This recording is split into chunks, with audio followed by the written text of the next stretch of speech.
Bung Dery. Terima kasih atas sesi panel idenya. Terima kasih juga pada pemaparan tadi semuanya.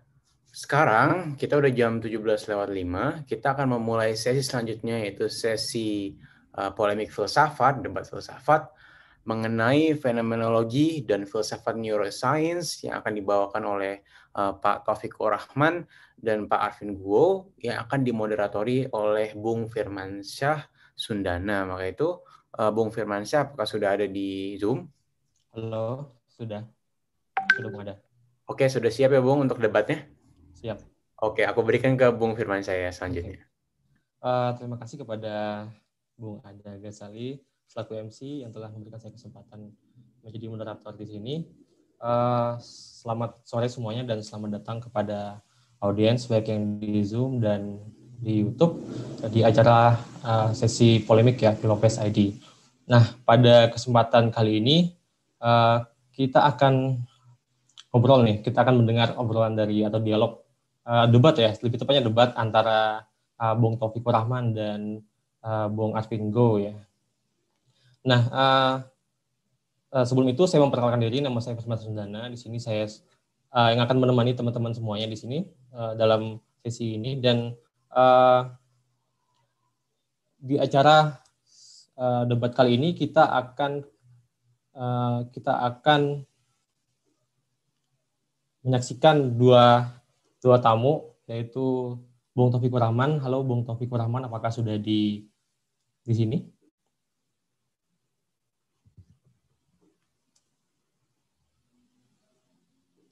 Halo Bung Taufikur Rahman.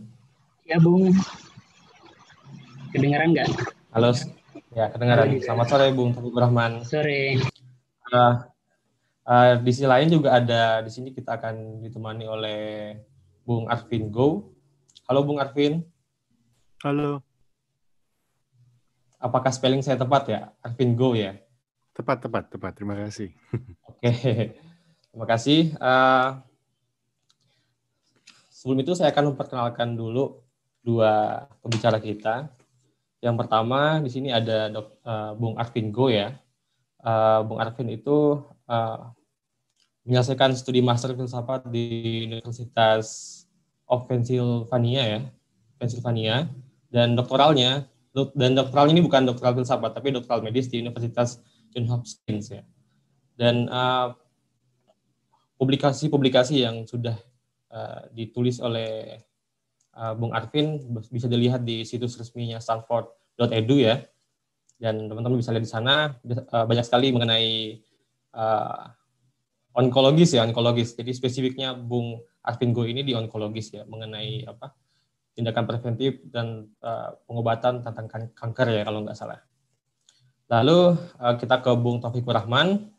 Bung Taufikur Rahman ini merupakan sarjana filsafat di UGM dan sekaligus sebagai ketua Departemen Metafisik dan Main ya di Zeno Center. Lalu Bung Taufikur Rahman ini juga pernah menulis buku Jejak-jejak Pencaharian ya, diterbitkan oleh Bahasa Basi, dan pernah menulis esai tentang Phenomenology and Metaphysics of Consciousness di zenocenter.org. Nah, problem yang akan kita bawa atau yang akan kita bahas di sesi kali ini adalah problem tentang kesadaran. Dalam artian di sini Bung Taufik berposisi sebagai fenomenologis dan Bung Arvin di sini di filsafat neuroscience ya. Jadi seperti Tor ya, atau tema topik kita yang di website, kita akan memperadu ya, atau mempertemukan dua tegangan ini. Dan spesifiknya kita akan masuk ke dalam topik kesadaran. Saya akan langsung ke Bung Taufik dulu ya. Bung Taufik dulu. Dalam fenomenologi, bagaimana kesadaran itu diartikan ya Bung Taufik? Artian apa itu kesadaran dalam perspektif fenomenologi? Mungkin saya bisa langsung ke Bung Taufik ya. Saya persilahkan waktu dan tempat. Oke. Saya coba share screen dulu ya.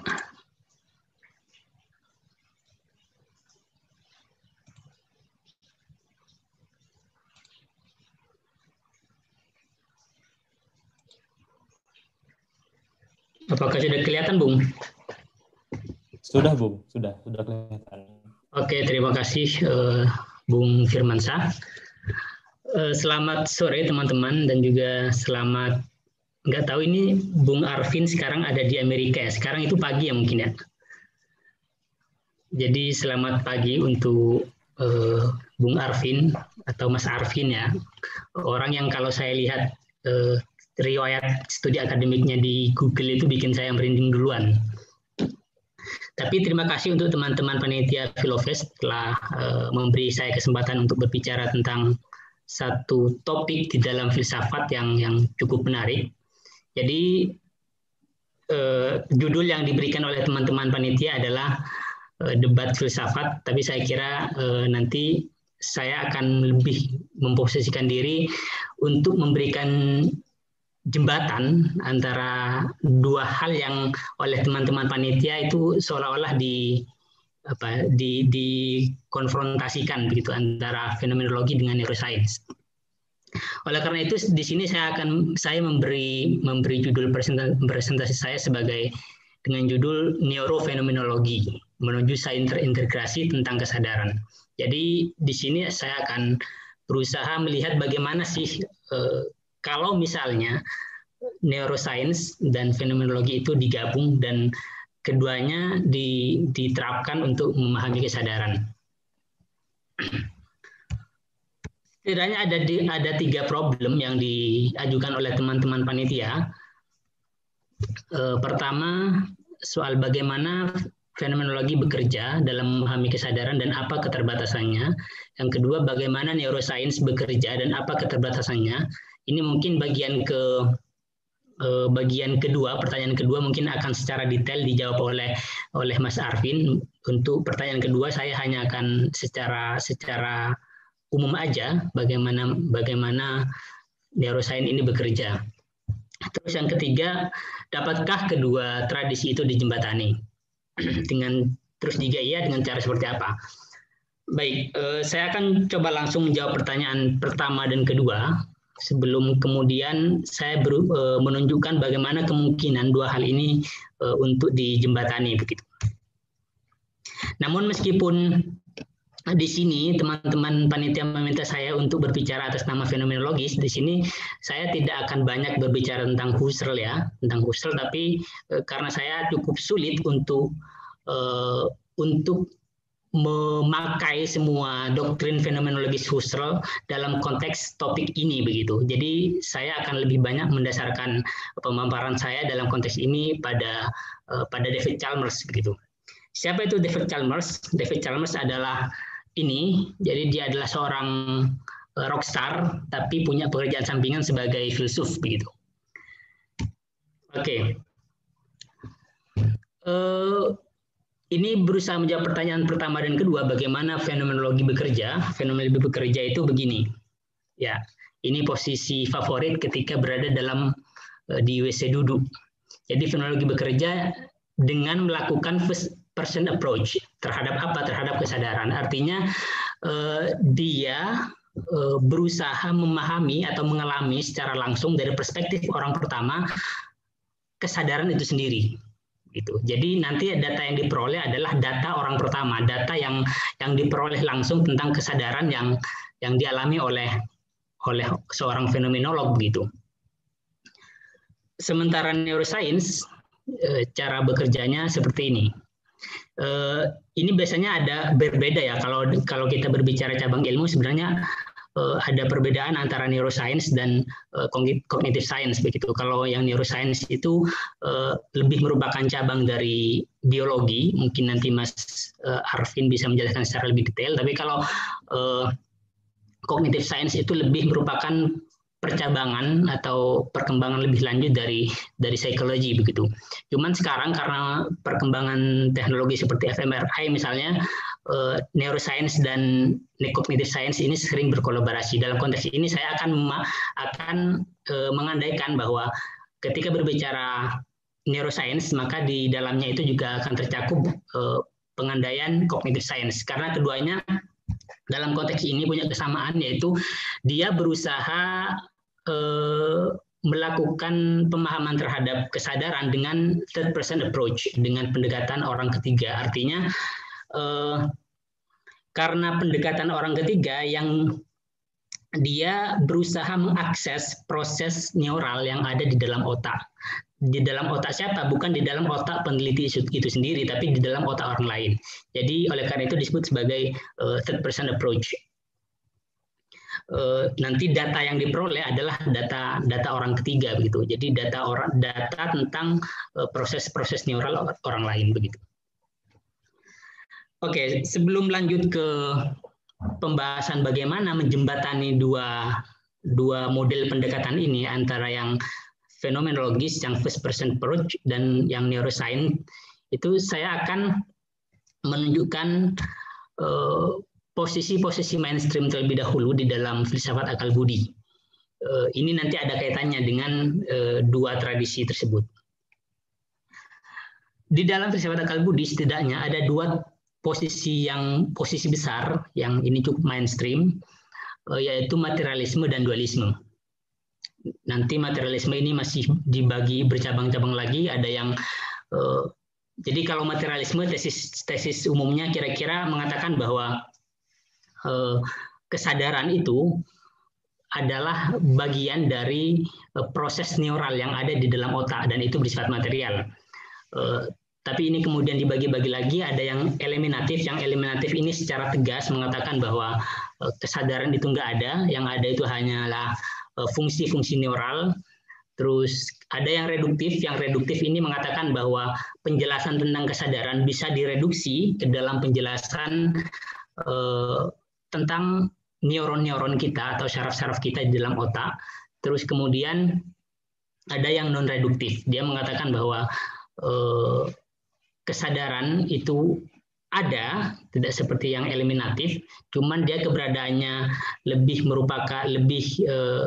adalah apa ya, bertopang kepada yang material, dan nanti penjelasannya ini tidak bisa direduksi. Nanti yang reduktif ini dibagi lagi, ada yang teori identitas bahwa kesadaran dengan mind and brain itu adalah satu hal yang identik. Terus kemudian ada yang fungsional itu yang tadi bahwa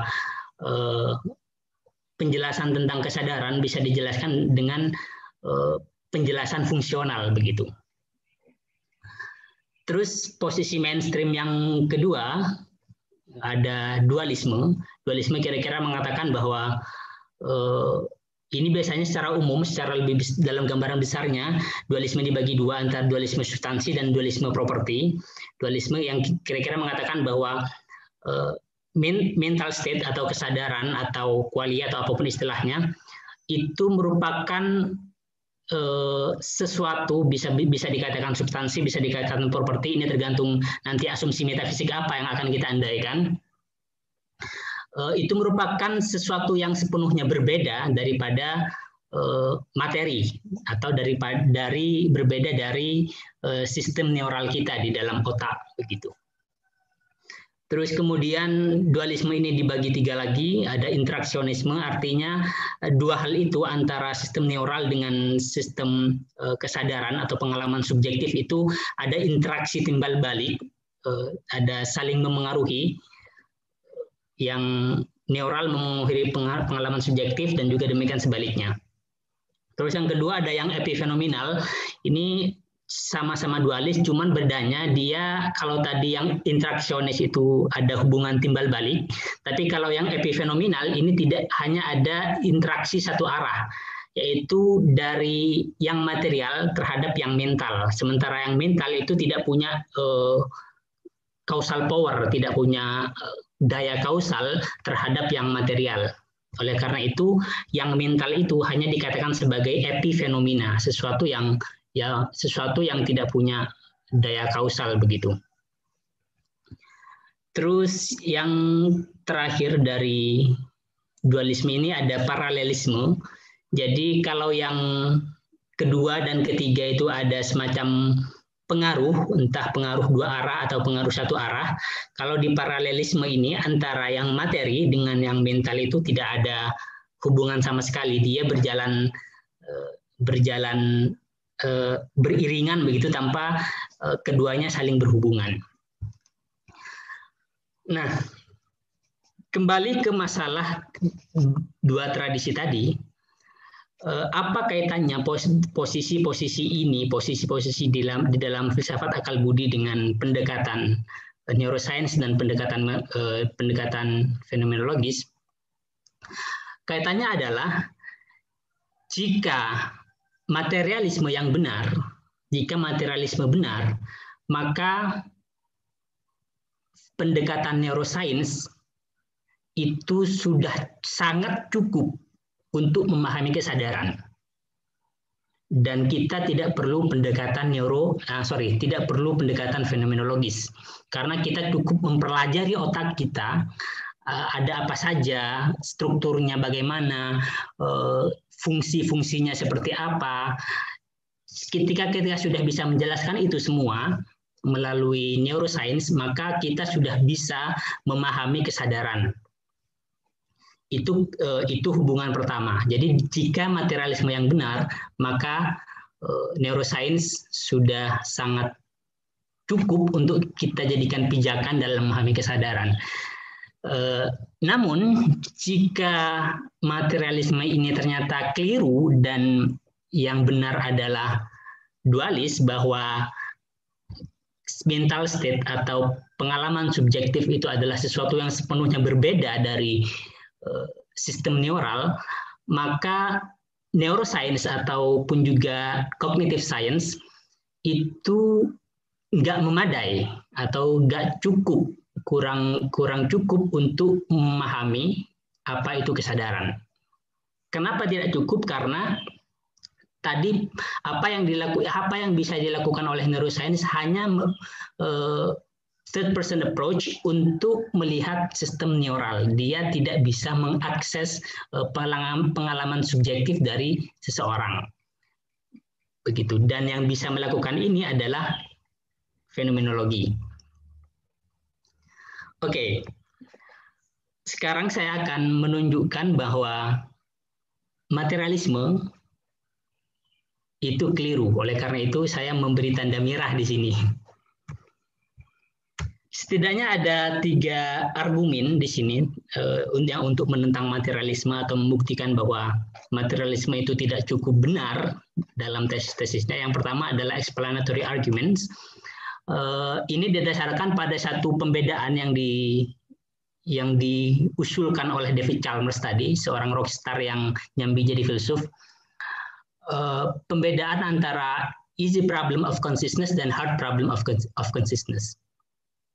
Apa itu easy problem? Easy problem adalah masalah soal bagaimana otak kita bekerja. Bagaimana misalnya kita melakukan persepsi visual, bagaimana misalnya kita melakukan proses learning, atau bagaimana misalnya kita memproses informasi, atau bagaimana kita mengatakan sesuatu, melaporkan sesuatu secara verbal begitu. Nah, itu adalah easy problem. Dan neuroscience sejauh ini sudah sangat bisa menjawab hal-hal seperti ini. Jadi bagaimana yang bekerja pada otak ketika kita misalnya melakukan pembelajaran, bagaimana yang bekerja pada bagian mana yang bekerja pada otak ketika kita misalnya melakukan persepsi visual begitu. Nah, tapi ada problem yang kata Chalmers itu adalah problem yang sulit. Apa? Yaitu mengapa pada saat fungsi-fungsi tertentu di dalam otak itu bekerja, itu selalu diiringi oleh pengalaman subjektif yang hanya bisa dialami oleh orang pertama tadi. Jadi misalnya saya saat ini sedang melakukan presentasi dan mengapa saat fungsi-fungsi otak di dalam diri saya yang bekerja untuk menunjang presentasi saya itu selalu diiringi oleh pengalaman tertentu di dalam diri saya, misalnya pengalaman grogi, nervous dan semacamnya begitu. Nah, ini yang susah dijelaskan. Pertanyaan mengapa selalu muncul kesadaran subjektif di setiap fungsi neural itu aktif atau bekerja. Nah, explanatory argument mengatakan bahwa penjelasan terhadap atau jawaban terhadap easy problem yang dilakukan oleh neuroscience yang berdasarkan pada sistem neural, pada level material, itu tidak menjawab semua masalah. Yaitu dia tidak menjawab, dalam konteks ini tidak menjawab hard problem. Oleh karena itu, ada sesuatu yang tidak terjelaskan begitu, ada sesuatu yang tidak terjelaskan oleh neuroscience. Dan karena basisnya neuroscience adalah material, maka sesuatu yang tidak terjelaskan itu pasti sesuatu yang sifatnya non material begitu. Yang kedua adalah conceivability argument. Ini adalah argumen zombie istilahnya. Jadi zombie itu ini adalah satu bentuk thought eksperimen yang bentuknya mirip dengan misalnya thought eksperimennya Hilary Putnam tentang dunia kembar. Jadi kita andaikan ada satu dunia yang lain, ada satu dunia lain yang mungkin, dan seluruh komponen dunia yang lain yang mungkin itu sama persis dengan dunia yang kita tinggali saat ini. Kecuali satu, manusia di sana itu tidak punya kesadaran. Dia secara fisikal, struktur fisikalnya, struktur neuralnya itu sama persis dengan kita. Jadi kalau misalnya otak manusia di dunia zombie itu di-scan oleh seorang neuroscience itu, maka akan strukturnya akan sama persis dengan struktur otak kita begitu. Nah, tapi masalahnya di situ itu nggak ada kesadaran, nggak ada pengalaman subjektif pada manusia yang ada di dunia zombie. Kalau kita melihat secara sekilas dari sisi fisikal sama persis. Nah, oleh karena itu kemudian diandaikan bahwa jika segalanya sama dan yang tidak ada hanya kesadaran, maka yang tidak ada itu pastilah bukan sesuatu yang bersifat fisikal atau material, karena yang material sepenuhnya sama. Begitu. Maka pengandaiannya sesuatu yang tidak ada itu pastilah bukan sesuatu yang fisikal. Nah, oleh karena itu materialisme tidak benar kalau mengatakan bahwa subjective experience itu adalah sesuatu yang material atau bergantung kepada sesuatu yang material. Terus yang argumen yang ketiga, ini argumen dari Frank Jackson. Frank Jackson dikenal sebagai knowledge argument. Ini nama yang terkenal dalam thought eksperimen ini, namanya Mary, sang neuroscience. Dia adalah seorang neuroscience yang sangat ahli begitu, sangat menguasai banyak problem di dalam neuroscience. Cuman satu, dia sejak kecil dia nggak pernah keluar rumah. Jadi dia mungkin belajar neuroscience itu secara otodidak, dan sejak kecil nggak pernah keluar rumah. Dan kebetulan di dalam rumahnya itu monokrom rumahnya. Jadi hanya ada satu warna, yaitu warna putih begitu. Dan dia mengetahui dunia luar itu hanya melalui televisi atau mungkin YouTube. Tapi televisi dan YouTube-nya itu zaman dulu itu masih white and black, masih hitam putih begitu. Jadi nggak berwarna. Nah, dia sudah punya pengetahuan tentang misalnya apa yang terjadi pada struktur neurofisiologis kita manusia saat melakukan misalnya persepsi terhadap warna merah, terhadap warna terhadap warna hijau, kuning dan seterusnya. Tapi dia sendiri belum pernah melihat, belum pernah punya pengalaman itu, belum pernah punya pengalaman bagaimana mempersepsi warna merah, warna hijau, warna kuning dan semacamnya itu. Nah, kemudian pada satu saat dia keluar dari rumahnya karena mungkin ada satu satu kepentingan tertentu atau apalah keluar dari rumahnya, dan di situ dia baru punya pengalaman untuk pertama kalinya itu melakukan persepsi atau melihat warna hijau daun, begitu warna merah pada bunga mawar dan semacamnya. Nah, pertanyaannya, apakah Miri ini sebagai seorang neuroscientist yang sudah mengetahui seluruh struktur atau seluruh fungsi neurofisiologis kita tentang persepsi itu akan punya pengetahuan yang baru ketika melihat warna merah atau warna kuning misalnya? Jawabannya iya, karena dia sebelumnya hanya punya pengetahuan tentang struktur neurofisiologis, tapi tidak punya pengetahuan bagaimana ketika dia sendiri melakukan persepsi terhadap warna merah. Oleh karena itu, di sini pengalaman subjektif melakukan persepsi misalnya tidak bisa direduksi ke dalam deskripsi neurofisiologis tadi. Jadi sekalipun kita sudah punya pengetahuan yang cakap, andal tentang struktur neurofisiologis kita, tapi kita akan menemukan sesuatu yang baru ketika pada akhirnya kita punya pengalaman langsung dalam melakukan persepsi.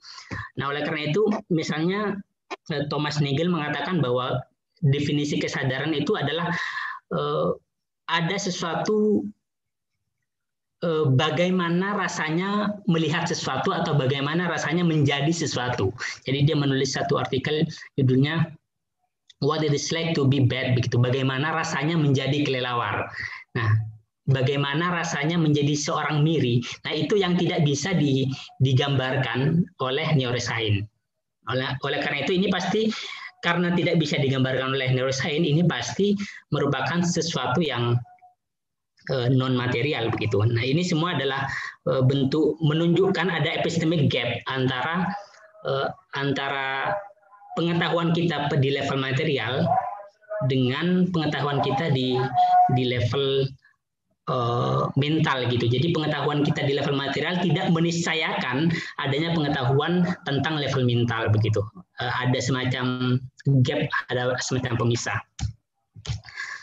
Nah, oleh karena itu tiga argumen ini menolak semacam epistemic entailment, semacam peniscayaan epistemik dari kebenaran fisikal pada P dan kebenaran fenomenal pada Q. Jadi misalnya pada explanatory argument, dia menolak keterjelasan Q yang hard problem tadi, maksudnya yang hard problem dengan cara P dengan menjelaskan easy problem. Jadi P itu atau hard problem itu tidak bisa dijelaskan dengan menjelaskan easy problem begitu. Demikian juga pada argumen zombie dan demikian juga pada argumen knowledge argument. Oke, saya lanjut biar tidak memakan banyak waktu. Sudah tinggal berapa menit, Bung Firman?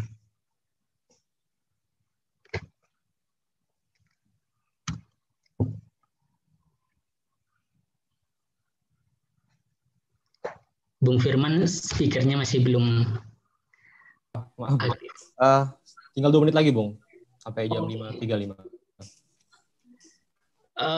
Jadi ada di sini ketika kita sudah menunjukkan bahwa materialisme itu keliru, ada kedua pendekatan tadi menghadapi masalah ini, masalah ketidaklengkapan penjelasan. Pertama, saya menjawab keterbatasan fenomenologi. Pertama, fenomenologi dengan pendekatan orang pertama itu memang mampu mengakses pengalaman sadar secara langsung yang what it's like to be something dan what it's like to be bad misalnya, itu fenomenologi bisa mengakses itu. Tapi masalahnya dia tidak bisa melakukan eksplanasi, dia hanya bisa melakukan deskripsi begitu. Dia hanya bisa menggambarkan bagaimana rasanya menjadi seorang Taufik, bagaimana rasanya makan mie ayam misalnya. Sementara neuroscience dengan asumsi metafisik materialisme keliru, dia keterbatasannya adalah dia mampu memberikan eksplanasi, tapi eksplanasinya hanyalah eksplanasi fungsional dan struktural. Jadi dia bisa menjelaskan struktur dan fungsi otak, tapi dia tidak bisa memberikan eksplanasi dalam konteks hard problem tadi. Mengapa muncul kesadaran di setiap kali fungsi-fungsi tertentu pada otak itu bekerja? Nah, ini saya melihat kedua pendekatan ini memang sama-sama punya kekurangan, dan oleh karena itu solusi yang saya pikir cukup tepat untuk kedua pendekatan ini adalah kenapa tidak kita menggabungkan saja keduanya, sehingga kita dapat neurofenomenologi. Nah, neurofenomenologi ini sebenarnya sudah sangat lama diajukan oleh Varela. Varela ini seorang ahli biologi dan filsuf juga, asal Chili. Dia mengajukan ini, working hypothesis dari neurofenomenologi adalah mengatakan bahwa gambaran fenomenologis tentang struktur pengalaman dan gambaran yang ada pada cognitive science itu saling terkait satu sama lain, dan saling terkait itu dengan saling memberi batasan begitu, dengan saling memberi batasan. Nah, dengan neurofenomenologi ini kemudian kita bisa membangun apa yang saya di awal saya sebut tadi itu sebagai sains terintegrasi tentang kesadaran, integrated science of consciousness. Bagaimana caranya? Caranya adalah dengan mengintegrasikan secara sistematis data fenomenologis, data orang pertama yang diakses secara langsung itu tentang pengalaman subjektif, dan data neuroscience atau data orang ketiga ke dalam satu kerangka ilmiah. Nah, untuk apa melakukan integrasi semacam itu? Tentu pertama untuk mengatasi kekurangan dua pendekatan tersebut antara neuroscience dan fenomenologi. Tapi tujuan utamanya adalah membangun semacam prinsip penghubung atau bridging principle di antara domain mental dengan domain neural atau domain material begitu. Nah, bridge principle ini atau prinsip jembatan atau mungkin disebut juga prinsip penghubung, ini biasanya kalau dalam filsafat ilmu diajukan oleh Thomas Nagel itu sebagai satu prasyarat reduksi. Jadi penjelasan reduktif itu salah satunya bisa dimungkinkan ketika sudah ada semacam prinsip penghubung di antara dua domain teoretik dengan domain teoretik yang lain. Nah, tapi dalam konteks upaya membangun sains terintegrasi tentang kesadaran ini, bridge principle itu ditujukan untuk menggabungkan kedua pendekatan agar mendapatkan satu gambaran yang utuh tentang bagaimana struktur pengalaman subjektif itu ketika selalu berkorelasi dengan struktur neural dan fungsi neural pada otak begitu.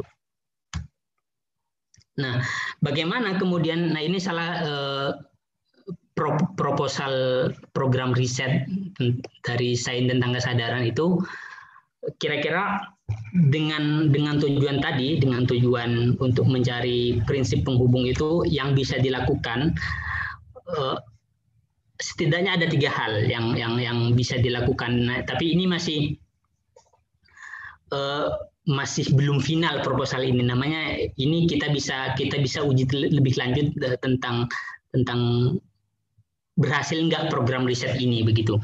Pertama dengan menemukan neural correlate of consciousness. Nah, ini poin ini sudah sangat lama dilakukan di dalam neuroscience, sudah sekitar tahun 90-an para ahli neuroscience ini sudah melakukan ini. Artinya dia berusaha mencari bagian mana pada otak yang punya korelasi langsung dengan kemunculan kesadaran tertentu. Misalnya kesadaran perseptual begitu, kesadaran ketika kita melakukan persepsi, nah itu bagian mana yang berkorelasi secara langsung dengan kesadaran ini begitu. Nah ini yang dicari dan ini sudah sangat lama dilakukan dan mungkin sekarang perkembangannya sudah sangat jauh ya. Mungkin Mas Arvin Grow jelaskan. Dua adalah tinggal 2 poin lagi, Mas. Membuat sistematisasi terhadap korelasi itu, korelasi antara sistem neural dengan pengalaman sadar. Dan yang ketiga adalah menyimpulkan prinsip fundamental yang menghubungkan kedua domain itu. Nah, dari sini kemudian kita bisa membentuk scientific theories of consciousness. Ya, mungkin itu yang bisa saya sampaikan. Terima kasih. Baik, sama-sama Bung Taufik. Jadi kita bisa menyaksikan bahwa Bung Taufik tadi sebenarnya saya ingin menyasar pertanyaan itu lebih umum dulu ya tentang kesadaran yang baru, bagaimana posisi fenomenologi dan baru ke pertanyaan ketiga tadi ya, mengenai gimana secara untuk menjembatani ini. Tapi nggak masalah, kita lanjut saja. Tadi sudah Bung Taufik memberikan pemaparan ya, dan bagaimana tegangan dalam filsafat pikiran itu sendiri, seperti adanya tegangan materialisme dan idealisme. Dan tadi Bung Taufik menegaskan bahwa materialisme keliru ya sebelum mengajukan suatu solusi, tapi penekanannya di situ materialisme keliru. Jika materialisme keliru, maka neuroscience gagal dalam menjelaskan itu. Dan alasan yang paling kuat di sini adalah insufficient ini ya, answer ya to hard problem ya. Jadi tidak cukupnya penjelasan mengenai problem hard problem dalam kesadaran ya. Mungkin itu kita akan lanjut kepada Bung Arvin Go. Kepada Bung Arvin Go saya persilahkan. Halo, terima kasih atas presentasinya. Ini saya juga sudah prepare slides. Topik yang seperempat terakhir sama persis sama Bung Taufik. Jadi saya mesti mikir lebih keras ini untuk berdebat ya, seperti tadi anjurannya di komentar. Oke, fenomenologi dan filsafat neuroscience. Disclaimer, pendapat ini hanya pendapat saya saja, ya, bukan pendapat berbagai organisasi yang terafiliasi dengan saya. Images-nya semua ini digunakan untuk pendidikan umum. Ya, saya tidak menyatakan pemilikan atas images itu, dan informasi yang medis ini cuma buat diskusi di sini. Ya, ini bukan anjuran medis. Jadi kalau ada penyakit atau apa, kontak aparat kesehatan masing-masing. Oke, dan ini udah beres. Nah, trajektori diskusinya. Jadi ada 3 pertanyaan kan tadi. Yang pertama, bagaimana fenomenologi menjelaskan mengenai kesadaran dan apa keterbatasannya. Ini seperempat yang pertama akan mendiskusikan hal ini. Begitu yang bagian kedua, 2/4 akan membahas neurofilosofi. Ini mendetailnya bagian-bagian otak tertentu. Bagian ketiganya, 1/4 lagi, ini sama-sama yang pertama. Saya juga pakai Chalmers. Baru konklusi cuma 1-2 slide saja. Oke, jadi yang pertama. Kalau kita lihat trajektori sejarah fenomenologi, saya mencoba nariknya garis besar aja karena ini orang-orang filsafat semua di sini udah lebih ngerti dari saya malahan ya. Saya bakal nariknya dari Kant, terus ke Fichte, Hegel, baru ke Heidegger. Ntar dari Heidegger kan teruskan lagi ke Sartre, Merleau-Ponty dan seterusnya di Prancis. Nah, jadi kalau kita kesadaran bagi Kant itu mulainya dari epistemologi.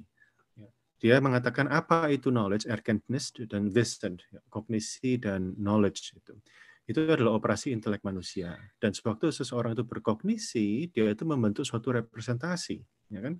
Dan representasi ini harus dinilai, judgment, dan ada macam-macam penilaian oleh Kant yang terkenal tentu saja sintetik a priori. Untuk sintetik a priori itu possible, harus ada the unity of the transcendent apperception, kan? Apersepsi transcendent di filsafat. Dan apersepsi transcendent inilah yang terus dimaknai sebagai self-consciousness. kesadaran. Ya, ini kan teorinya Kant. Jadi dia berangkatnya itu dari epistemologi. Untuk kesadaran itu dibutuhkan untuk epistemologinya dia. Oke. Nah, sewaktu Kant menulis itu Critique Pure Reason yang tadi saya bahas tadi, Jacobi menyerang, ya kan? Jacobi mempertanyakan, loh, kalau kesadaran itu tergantung dari hanya proses penilaian, kalau kita penilaiannya macam-macam, bagaimana kesadarannya bisa satu? Kenapa kok tidak majemuk kesadarannya? Begitu, ini serangan Jacobi. Nah, jadi Fichte berangkatnya mencoba membela Kant. Ya. Jadi Fichte menulis Doctrine of Science, Fichte ingin membela, dia mengatakan fondasinya ini loh, Kant ini loh, coba jangan pakai proses penilaian epistemologi, coba pakai logika. Jadi bagi Fichte dia mengatakan coba untuk mengerti hukum identitas logika aja, A sama dengan A, berarti A adalah A jika saya memutuskan, jika ada A itu identik dengan A. Ini Fichte kan. Jadi saya itu dibutuhkan untuk mengerti hukum paling dasar logika pun. Jangan mikir judgement jauh-jauh, logika dasar aja sudah membutuhkan suatu kesadaran diri, suatu diri di baliknya. Hegel melihat Kant dan Fichte dan dia simpatik, tapi Hegel juga mempertanyakan Kant sama Fichte ini diskusinya bukan salah, cuma muter-muter masih di individu aja. Loh, kita gimana tahu kalau ini ntar tidak jatuh ke solipsisme, ya kan? Letak realitanya di mana, gitu kan? Jadi Hegel ini terus mainnya ke metafisika. Hegel bilang saya adalah objek. Saya sadar sebagai subjek hanya setelah memikirkan diri sebagai objek. Ini kan Hegel selalu muter-muternya di ini kan dialektikanya. Dan ini Phenomenology of Spirit ini ditulisnya juga boleh dibilang sebagai pengantar dari dia punya System of Science dan pengantar dari logika, ya kan? Jadi menurut dia dialektik subjek dan objek yang ada di dalam pribadi seseorang itu juga berlaku bagi realitas secara keseluruhan. Maka seluruh realita ini memiliki suatu dialektika self-reflection, yaitu movement of the absolute spirit buat Hegel. Jadi bagi Hegel kesadaran itu jauh lebih besar dan memiliki peranan dalam metafisika.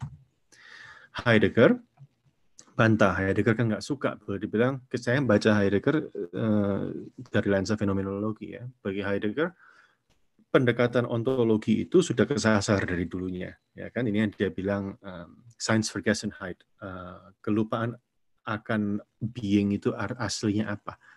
Being itu bukan hanya sesuatu kata benda, tapi juga memiliki kata aktus, kata kerjanya. Jadi being itu harus dilihat in der Weltsein, di dunia ini. Ya, jadi harus dilihat dari mana kita tidak mengikuti arus di dunia ini untuk memungkinkan kehidupan diri kita sendiri yang otentik. Ini kan Heidegger. Dan ini terus diambil juga dengan Sartre yang mirip tapi dikembangkan lagi dalam pengembangan reflected-nya Jean-Paul Sartre. Oke, sekarang itu tadi trajektori fenomenologi. Ya, sorry kalau singkat sekali, tapi ya begini. Ini neurofilosofi sekarang yang bagian penekanan saya, bagaimana filsafat neuroscience menjelaskan mengenai kesadaran dan apa keterbatasannya. Kalau kita melihat sejarahnya, mungkin saya tariknya dari Hume.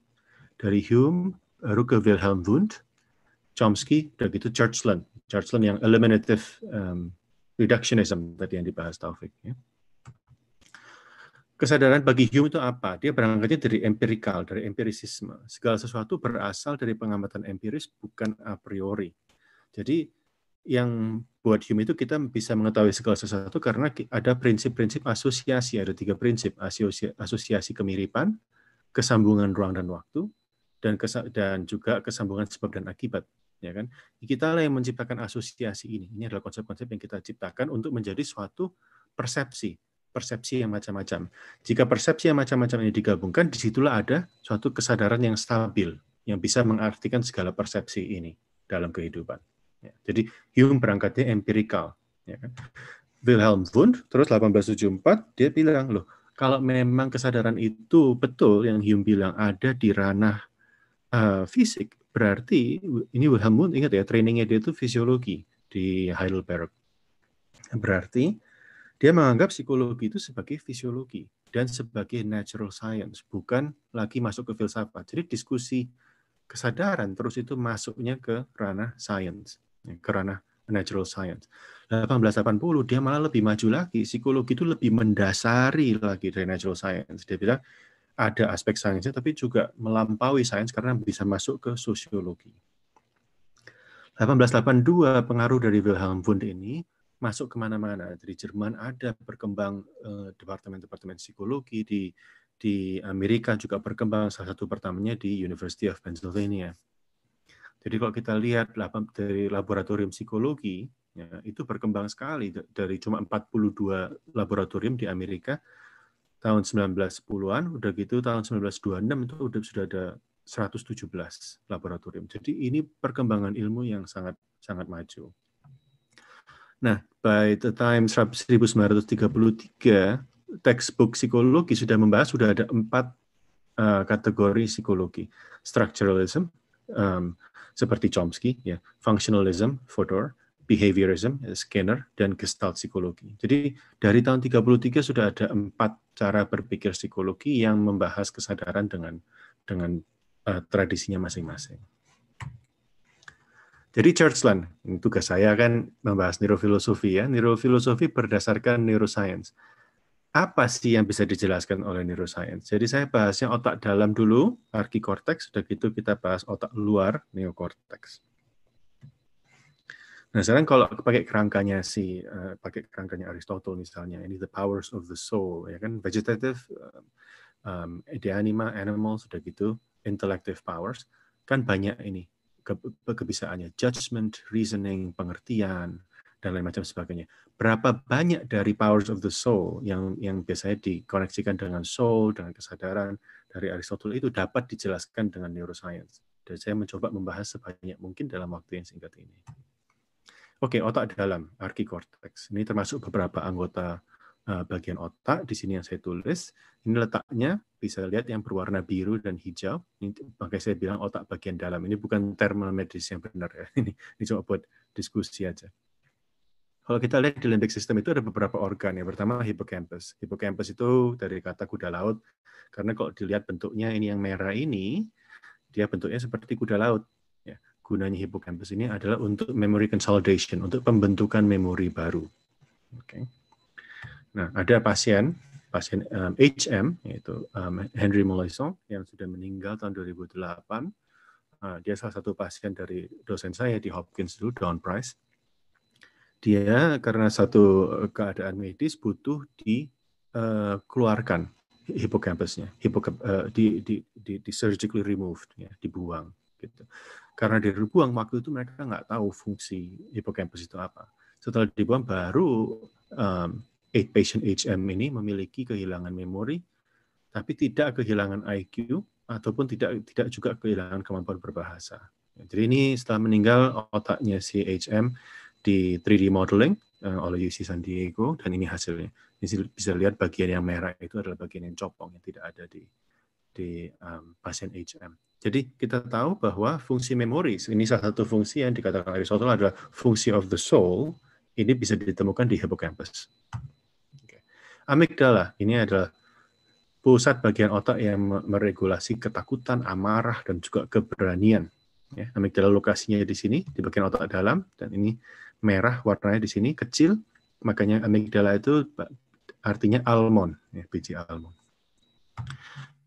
Kelainan amigdala yang ditemukan oleh Kluver dan Bucy, dua saintis, dan dinamakan Kluver-Bucy syndrome. Jika amigdalanya dirusak, maka seperti kucing ini marah. Dan karena marah jadi berani sekali, juga ada perubahan mating behavior. Kucing biasanya takut sama anjing, tapi kalau kucing ini amigdalanya rusak, anjing pun mau ditunggangin sama dia, mau dikawin. Monyet pun ditunggangin sama dia. Kucing lainnya lagi tunggangan pun ditunggangin sama dia. Ular pun ditunggangin. Nah, ini adalah karena kerusakan di amigdala kucing tersebut. Jadi ini dinamakan Kluver-Bucy syndrome. Sekarang kita keluar ke otak bagian luar, neocortex. Ini yang general aja. Ada frontal lobe, parietal lobe, temporal lobe, dan occipital lobe. Oke, kita satu-satu bahas. Occipital lobe dulu yang pertama, yang di belakang. Occipital lobe ini gunanya untuk penglihatan. Ini otak di bagian belakang di sini. Jadi jika ini mata kita, syarafnya menyambung di tengah, di lateral geniculate nucleus, sudah gitu nyambung ke belakang ke primary visual cortex di sini. Ya kan? Makanya dulu kalau masih kecil, kalau orang tua sering bilang, jangan main-main, ntar jatuh. Kalau jatuh, ntar jatuh di pantatnya, ntar matanya bisa buta, gitu kan? Ya karena spine-nya, tulang punggungnya bisa naik, nimpa ke otak bagian belakang. Itu explanation medicalnya. Jadi occipital lobe gunanya untuk penglihatan. Parietal lobe ini yang fungsinya sangat menarik. Parietal lobe ini fungsinya ditemukan juga waktu menganalisa otak Einstein misalnya, ini bagi persepsi ruang dan waktu, abstrak sekali. Untuk berpikir dengan logika, berpikir matematika, ini di parietal lobe. Jadi sewaktu Einstein meninggal, otaknya itu, Einstein kan menemukan bahwa ruang itu kan, ruang dan waktu sama. Jadi ada 4 dimensi kan, 3 dimensi ruang dan 1 dimensi waktu. Dan dia kenapa bisa berpikir demikian? Karena setelah dianalisa dengan Marian Diamond, ini dosen saya di Berkeley dulu, dia menemukan bahwa parietal lobe-nya Einstein itu sangat berkembang. Jadi jumlah syarafnya density-nya lebih tinggi dari orang biasa. Makanya dia mampu membayangkan 4 dimensi, bukan seperti orang biasa 3 dimensi. Dan ini Marian Diamond tahun 2017, dia mendapat penghargaan Lifetime Award dari Berkeley. Sayangnya 3 bulan kemudian dia meninggal. Otak luar lagi, temporal lobe. Temporal lobe. Kalau bahas fenomenologi, kita mikir misalnya Levinas, harus bertatap dengan wajah. Ya kan? Kalau tidak mengenal wajah, tidak bertemu dengan orangnya, bagaimanakah kita bisa menciptakan hukum etika bagi orang yang tidak kita kenal dan tidak pernah kita temui, gitu kan? Nah, tapi sebetulnya pengenalan bagian wajah itu ada di facial fusiform area, itu adalah bagian merah di sini, di temporal lobe di bagian bawah, ngumpet. Ini khusus spesifik sekali. Kalau bagian otak 2 ini rusak, FFA ini rusak, nggak bisa ngenalin orang. Kadang bisa dengar suaranya, terus bisa ngelihat. Jadi kalau suruh lihat hidung, kelihatan hidung. Mata, kelihatan mata. Semua kelihatan, tapi nggak tahu itu mukanya siapa. Ini menarik bagian otak ini. Bagian temporal blind overall gunanya adalah untuk bahasa, untuk mendengar dan berbicara. Jadi Brian Paisley, dia dulu postdoc saya di Berkeley, dia bisa mempelajari otak temporal lobe di scan sampai bisa mengetahui tanpa orang itu berbicara, orang itu memikirkan apa. Itu bisa dari temporal lobe ini. Jadi ini thought, ya, ini inner thoughts yang bisa dianalisa. Kemudian dikembangkan oleh dosennya juga sampai mimpi pun bisa di playback kembali. Jadi orang yang tidur di scan otaknya, kemudian bisa di playback kembali. Kira-kira rekonstruksi dari mimpinya itu melihat apa. Temporal lobe juga mempunyai fungsi dalam kerohanian. Ini banyak studi-studi dari para biarawan Katolik dan juga Tibet yang di scan otaknya atau dilihat dari EEG. Mereka memiliki temporal lobe yang aktif. Bahkan jika seseorang terkena temporal lobe epilepsy, di mana bagian otak temporal lobe-nya ini terlalu aktif, maka orang itu biasanya pasiennya menjadi sangat religius, sangat rohani. Apa-apa ketemu Tuhan, apa-apa ketemu malaikat. Menulis ayat Alkitab terus. Diary-nya penuh semua, rajin, rohani sekali. Frontal lobe, yang bagian depan. Saya di sini membahas cerita Phineas Gage. Phineas Gage, dia kerjanya, kalau nggak salah, bikin rel kereta api. Kalau bikin rel kereta api itu harus pakai besi panjang ini, meledakkan gunung misalnya kan. Nah, itu mesti taruh dinamit, udah gitu taruhin pasir, disodok pakai besi ini, gitu. Udah gitu kabur, cepat-cepat pasang sumbu kabur. Nah, dia waktu itu lupa tutupin pasir, jadi sumbunya meledak lebih cepat. Meledak, udah gitu ini palang besinya ini nembus masuk ke muka dia, mata dia satu hilang, dan menembus keluar dia sampai terlempar. Ini otaknya dia, ini tengkoraknya dia. Dan pasien ini hidup. Anehnya pasien ini hidup, Phineas Gage hidup, cucunya sekarang profesor di San Diego. Nah, jadi Phineas Gage ini hidup, tapi ada perubahan sifat banyak. Jadi perubahan sifatnya kalau dilihat ini adalah bagian orbital frontal cortex. Dan dia setelah kecelakaan ini, dia sifatnya berubah. Dia lebih gampang marah, dia tidak bisa mengontrol dirinya, omong kotor di mana-mana, ada anak kecil pun dia omong kotor, di gereja pun dia omong kotor, dia nggak peduli, betul-betul free dalam hal itu. The lack of inhibition. Ya. Jadi kehilangan norma sosial juga. Dan sebetulnya sekarang kita ketahui bahwa ada beberapa pasien frontotemporal dementia yang juga memiliki gejala yang sama. Tapi penyebabnya bukan karena kerusakan mekanika seperti kena kecelakaan bisa, tapi karena memang lanjut usia, ada perkumpulan beberapa protein TDP-43 yang menyebabkan bagian otak yang sama, frontotemporal dan orbitofrontal cortex ini rusak, maka gejalanya juga sama. Jadi kita mengetahui bahwa bagian otak depan ini penting bagi pertimbangan, keputusan, ya ini mungkin yang akan disebut dengan judgment, ya, dan norma-norma sosial. Kalau moralitas bagaimana? Moralitas lebih kompleks. Ini ada review paper di sini yang lumayan singkat, lumayan jelas, tapi ini sebetulnya penemuannya yang penting dari Rebecca Sachs di MIT. Dia menemukan bahwa inferior parietal lobe di sini sebelah kiri atas, junctionnya di sini terutama, ini memiliki sifat fungsi beretika dengan yang deontologis. Sedangkan yang depan bersifat konsekuensialis. Jadi dua otak ini, depan dan belakang, frontal dan temporal ini, frontal dan parietal ini juga agak ngebalance satu dengan yang lain. Dan dia bisa menunjukkan kalau bagian inferior parietal lobe-nya dicedet pakai listrik di TMS, ya, pakai magnet supaya nggak jalan, pemikiran orang itu tiba-tiba lebih konsekuensialis, misalnya begitu. Dan sebaliknya juga. Ini menarik kan? Berarti norma-norma etika seseorang itu tidaklah ada bebas dari soul atau apa yang tidak terpengaruh otak. Enggak, bahkan otaknya kalau dimanipulasi, judgment-nya pun bisa dimanipulasi. Gitu. Jadi apa saja yang dapat dijelaskan neuroscience dan neurofilosofi yang Patricia Churchland bilang. Dari parietal lobe ada logika, matematik, ruang waktu, frontal, moralitas, asas sosial, judgment, temporal lobe, kerohanian dan pengenalan muka. Occipital ini dan cerebellum ini adalah fungsi-fungsi biasa, penglihatan, keseimbangan dan memory output. Jadi kalau kita balik lagi ke Aristotle tadi, yang powers of the soul, powers of the mind, consciousness. Tadi yang saya bahas itu kira-kira sudah ada semua di sini. Judgment, reasoning ini yang saya pakai kasih panah hijau tadi yang saya sempat bahas. Banyak lagi yang saya belum sempat bahas, tapi ini menggambarkan bahwa neuro itu dapat menjelaskan banyak sekali hal-hal yang dulu dijelaskan hanya dalam ranah filsafat dan idealisme. Jadi, jika segala aspek soul dapat dijelaskan dengan neuroscience, berarti apakah kesadaran itu hanyalah epifenomena dari otak kita? Ini masuk ke bagian 3, ini tadi yang sama Taufik. Ya. Filsafat dan sains, dapatkah kedua tradisi tersebut bersatu menjelaskan kesadaran dalam kerangka yang sama? Bagaimana caranya? Saya dan Taufik setuju caranya pakai Chalmers. Ini Mary, sama. Mary di dunia hitam dan putih, saya ulang singkat aja, dia mengerti semua mengenai warna, tapi bayangkan jika Mary tiba-tiba masuk ke dunia warna, apa yang beda?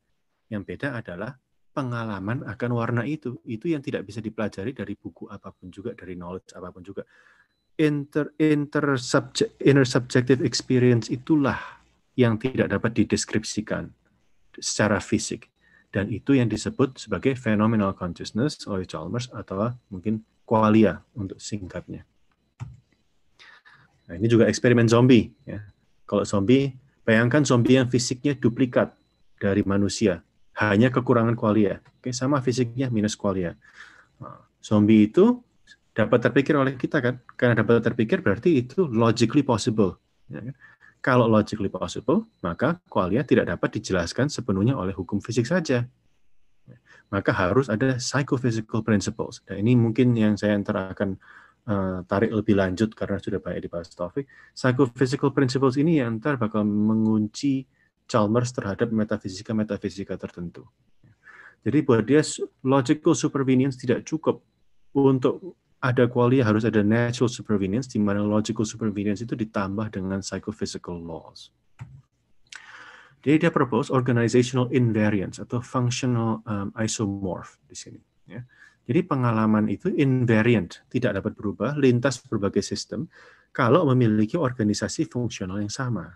Lebih tepatnya, jika suatu sistem memiliki kesadaran, maka sistem lain yang memiliki organisasi fungsional yang sama akan memiliki pengalaman kesadaran yang identik. Jadi kalau otak kita terbentuk dari syaraf, tapi bisa ditiru semuanya dengan silikon, dengan chip, sama persis, maka harusnya kesadaran yang sama akan timbul. Oke, ini proposal yang keras di sini. Objection, ada objectionnya. Objection pertama ini sudah lama, misalnya absent qualia. absen qualia, menyatakan bahwa organisasi fungsional otak bisa aja direplika dengan populasi rakyat Tiongkok misalnya. Rakyat Tiongkok kan banyak banget, bilionan, ya kan? Nah, kalau tiap orang menjadi satu syaraf, suruh meniru fungsi otak misalnya, diatur sedemikian rupa seperti otak, kan nggak mungkin kan terus tiba-tiba timbul suatu kesadaran seluruh Tiongkok itu menjadi otak yang baru, gitu kan nggak masuk akal. Jadi pasti argumentasi Chalmers ini salah. Bisa dibantah dengan apa? Chalmers propose fading qualia sebagai counter argument absent qualia. Dia mengatakan, bayangkan kita anggap bahwa absent qualia itu benar, ya, reductio ad absurdum. Ya. Maka akan ada suatu sistem yang memiliki fungsi organisasi yang sama dengan sistem kesadaran saya, tapi kurang qualianya, ya kan? Kalau memang dia benar. Bayangkan kalau sistem tersebut terbentuk dari silikon, maka jika kita ganti satu persatu neuron kita dengan chip silikon, apakah qualia kita akan fading atau luntur? Jadi bayangkan ini katanya kan kalau otaknya sama persis sama ininya sama persis, silikonnya sama persis, harusnya qualianya beda dong setelah satu persatu kita ganti. Tapi kan ini nggak masuk akal. Kalau memang sama persis kan tidak akan terasa sedemikian rupa menurut Chalmers. Maka qualianya pasti identik. Objection kedua, inverted qualia. Ada kemungkinan di mana suatu sistem bisa mengamati warna seperti saya. Tapi kok diberi benda yang saya lihat merah, orang itu ngelihatnya hijau. Wah, ini kan repot. Tapi katanya sama merah. Loh, saya mau gimana tahu? Ngomongnya sama merah, tapi sebetulnya yang dia lihat itu hijau. Nah, ini inverted qualia problem ini. Oleh karena itu pasti ada prinsip non-organisasional yang membantu menentukan pengalaman qualia kedua sistem tersebut, walaupun organisasi fungsionalnya identik. Oke, ini argumentasi melawan prinsipnya Chalmers. Chalmers menjawabnya dengan dancing qualia, dan ini saya rasa sangat berguna. Dancing qualia ini begini, anggap saja otak kita ini sebelah kanan ini di backup, kita bikin otak silikonnya yang plek sama semuanya. Udah gitu kita pasangin saklar nih, switch, bisa on and off. Bisa pakai otak neuron, dan gitu bisa ganti otak silikon, bolak-balik. Nah, kalau memang di otak kita ngelihatnya merah, udah gitu bisa ada sistem yang sama persis. Tiba-tiba begitu di switch ngelihatnya biru, berarti qualianya akan berdansa, ya kan? Melihat apel yang sama, kadang merah, kadang biru, kadang merah, kadang biru, begitu. Jadi, apakah eksperimen ini dapat dilakukan? Ini kan sebetulnya ujung-ujungnya itu ini bisa nggak dicek, begitu kan? Jadi apakah kita bisa mengetahui sebetulnya jika sebuah robot atau embodied artificial intelligence yang memiliki tubuh itu juga memiliki qualia? Ini pertanyaan dari dosen pembimbing saya, Susan Snyder, dan dia menyatakan bagaimana kalau kita menciptakan satu tes sama kayak Searle misalnya ada Chinese room test, ya kan? Kayak gitu ada Turing test zaman dulu Alan Turing. Dia propose AI consciousness test. Ini patent pending, disebut dari Princeton. Ya. A way to find out if AI has become self-aware. Dan ini basic-nya berdasarkan tadi argumentasi yang dipropose oleh Chalmers tadi. Ini Susan sama David, mereka teman baik. Nah, sebetulnya kalau kita lihat, apakah ini sebetulnya bisa dikejar sekarang menurut eksperimen ya? Bisakah kita menguji qualia warna? Jadi di MIT sudah ditemukan chip on neurons, ya, di mana sebagian retina itu diganti dengan chip supaya membantu untuk bisa melihat. Jadi kita jangan mikirkan seluruh otak agresif banget. Yang bagian penglihatan aja tadi yang saya bahas, occipital lobe, visual cortex. Coba ganti dengan chip, atau retinanya coba ganti dengan chip. Kita bisa nanya dengan orang itu. Dulu, waktu kamu dulu sebelum dipakein chip sama sekarang pakein chip, rasanya beda apa enggak penglihatannya? Begitu kan. Jadi ini adalah hal yang memungkinkan. Tapi juga bisa tak balik. Bisa juga dibalik sebetulnya eksperimen itu, yaitu neurons on chip. Chipnya yang dipasangin neuron. Ini ada company di California yang juga mengerjakan ini supaya tidak terlalu digital kan binary 0101. Kalau ada neuron juga berfungsi di dalam chip itu, jadi bisa terus bersifat lebih analog. Jadi lebih interesting. Neural network-nya juga membantu chip itu untuk belajar. Apakah ini possible? Ini membutuhkan teknologi, misalnya bioprinting, dan ini adalah salah satu bioprint. Ini adalah 3D bioprinter yang saya kembangkan di Berkeley, yang mempunyai high resolution yang memungkinkan untuk eksperimen-eksperimen seperti ini untuk dilakukan. Oke. Trajektorinya bagaimana selama ini konklusinya? Dari fenomenologi, sejarah fenomenologi di filsafat kontinental, itu kita lihat pembahasan kesadaran itu dibahas melalui epistemologi, Kant, logika, Fichte, dan metafisika, Hegel, sampai ke fenomenologi, Heidegger, dan selanjutnya. Neurofilosofi, trajektori sejarahnya dari Hume, udah gitu ke Wundt, masuk ke psikologi, baru ke Patricia Churchson ke neuroscience. Udah gitu sekarang masuk ke komputer dari tahun 80-an. Integrasi filsafat dan sains yang sekarang sangat dominan adalah idenya David Chalmers, analitik pembagian antara qualia dan psychological consciousness tadi yang seperti Taufik bilang. Saya rasa perlu aplikasi. Penelitian consciousness ini sangat berguna bagi perkembangan AI, artificial intelligence, dan juga treatment medis seperti orang yang kerusakan otak. Langkah berikutnya, ini mungkin kita bisa diskusi lebih ke sini. Trajektorinya kalau kita lihat balik dari fenomenologinya, dari kontinental, diskusi kesadaran itu kan tidak pernah terlepas dari metafisika. Jadi metafisika apa sebagusnya yang sesuai dengan hasil eksperimental neuro? Kalau apakah itu substance dualism, apakah itu materialism, ini juga akan tergantung dari sifat fisikanya. Apakah fisikanya akan deterministik atau fisikanya akan bersifat fisika kuantum. Dan teori kesadaran apa yang bisa didirikan dari situ. Ini ada dua teori, biasanya yang satu dari Roger Penrose dan Hammerhoff. Penrose baru dapat hadiah Nobel beberapa minggu lalu. Dan satu teori lagi dari Henry Stapp, akan interpretasi kuantum. Tapi yang saya propose, mungkin lain kali bisa dibahas, atau diskusi ini kita bisa bahas, adalah quantum field phenomenology atau metaphysics. Oke, terima kasih. Jika ada pertanyaan, ini email saya. Ini adalah terima kasih terhadap Philofest yang sudah mengundang. Dan ini berbagai macam organisasi yang membantu penelitian saya dan juga memberi dana dalam penelitian saya. Terima kasih. Baik, Bung Arvin Go, atas pemaparannya. Jadi dari paparan Bung Arvin Go tadi bahwa memang dalam otak ada bagian-bagian yang bisa mempengaruhi tingkah laku ya, bahkan sudah dilakukan eksperimentasi pada kucing. Dan itu memperkuat posisi neuroscience dalam eksplanasi tentang kesadaran dan tingkah laku manusia. Nah, saya akan masuk kepada Bung Taufik ya. Bagaimana Bung Taufik? Mungkin saya akan minta tanggapan Bung Taufik yang mengenai paparan Arvin Go, dan karena tadi memang kesimpulannya bahwa perlu adanya integrasi ya antara tadi kalau kalau di Taufik fenomenologi dan neuroscience, dan kalau di Bung Arvin itu filsafat fisika dan metafisika, fisika dan metafisik. Nah, mungkin kepada Bung Taufik ya, apakah ada tanggapan ya mengenai ini ya? Saya persilahkan Bung Taufik. Oke, terima kasih Bung Firmansyah Sundana. Oh ya, Bung Taufik, ada request itu kameranya boleh dihidupkan ya? Oh iya, sorry. Lihat wajahnya. Sorry.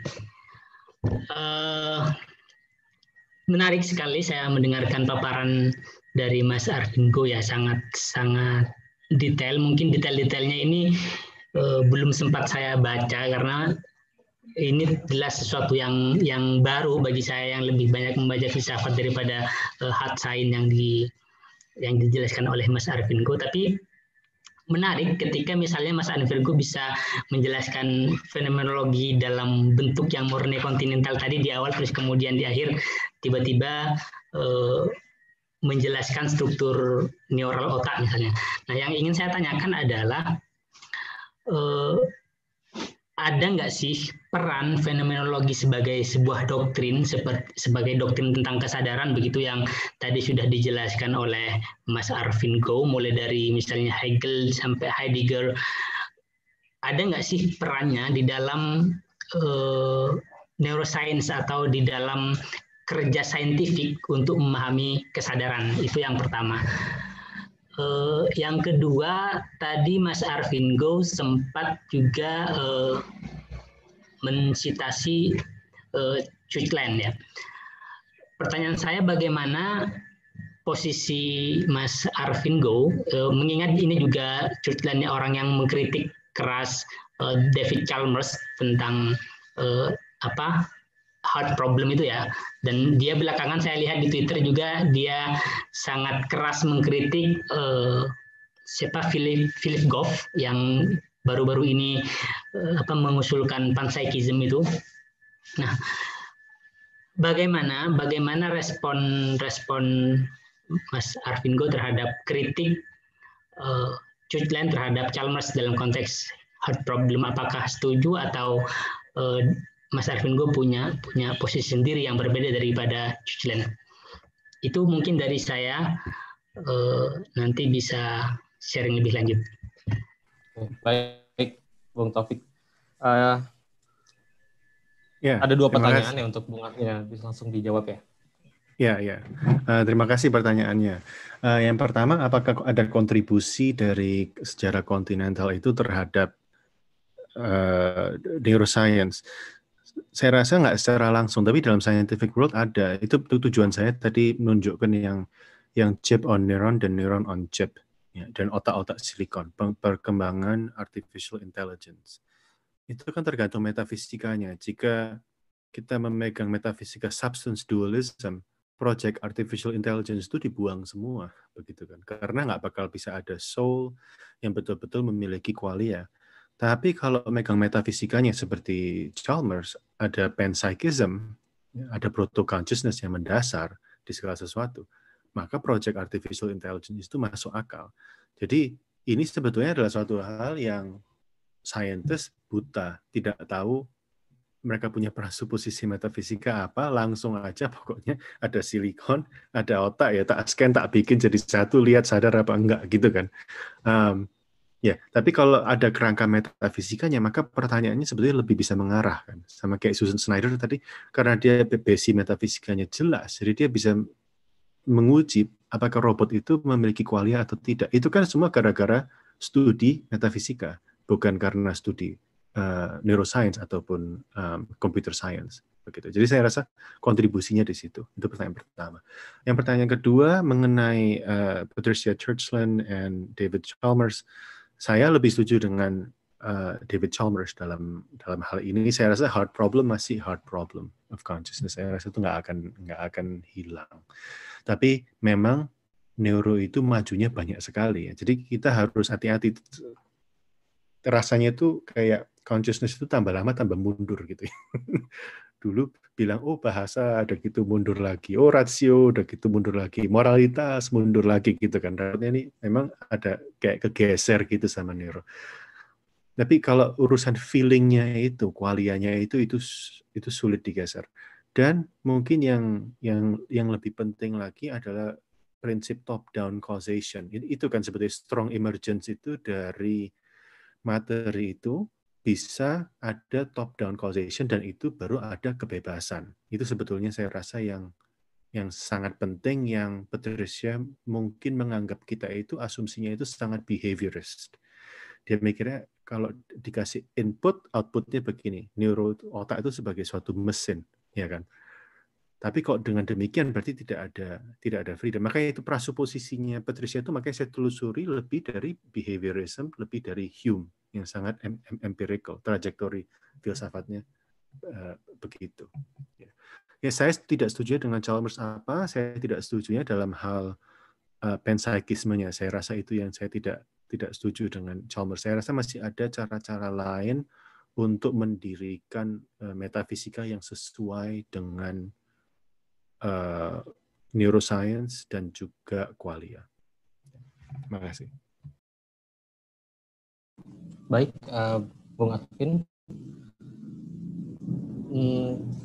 Di sini saya kira tadi Bung Arvin sudah memberikan clue bahwa ya mendukung Chalmers ya, tapi tidak di panfisikalismenya.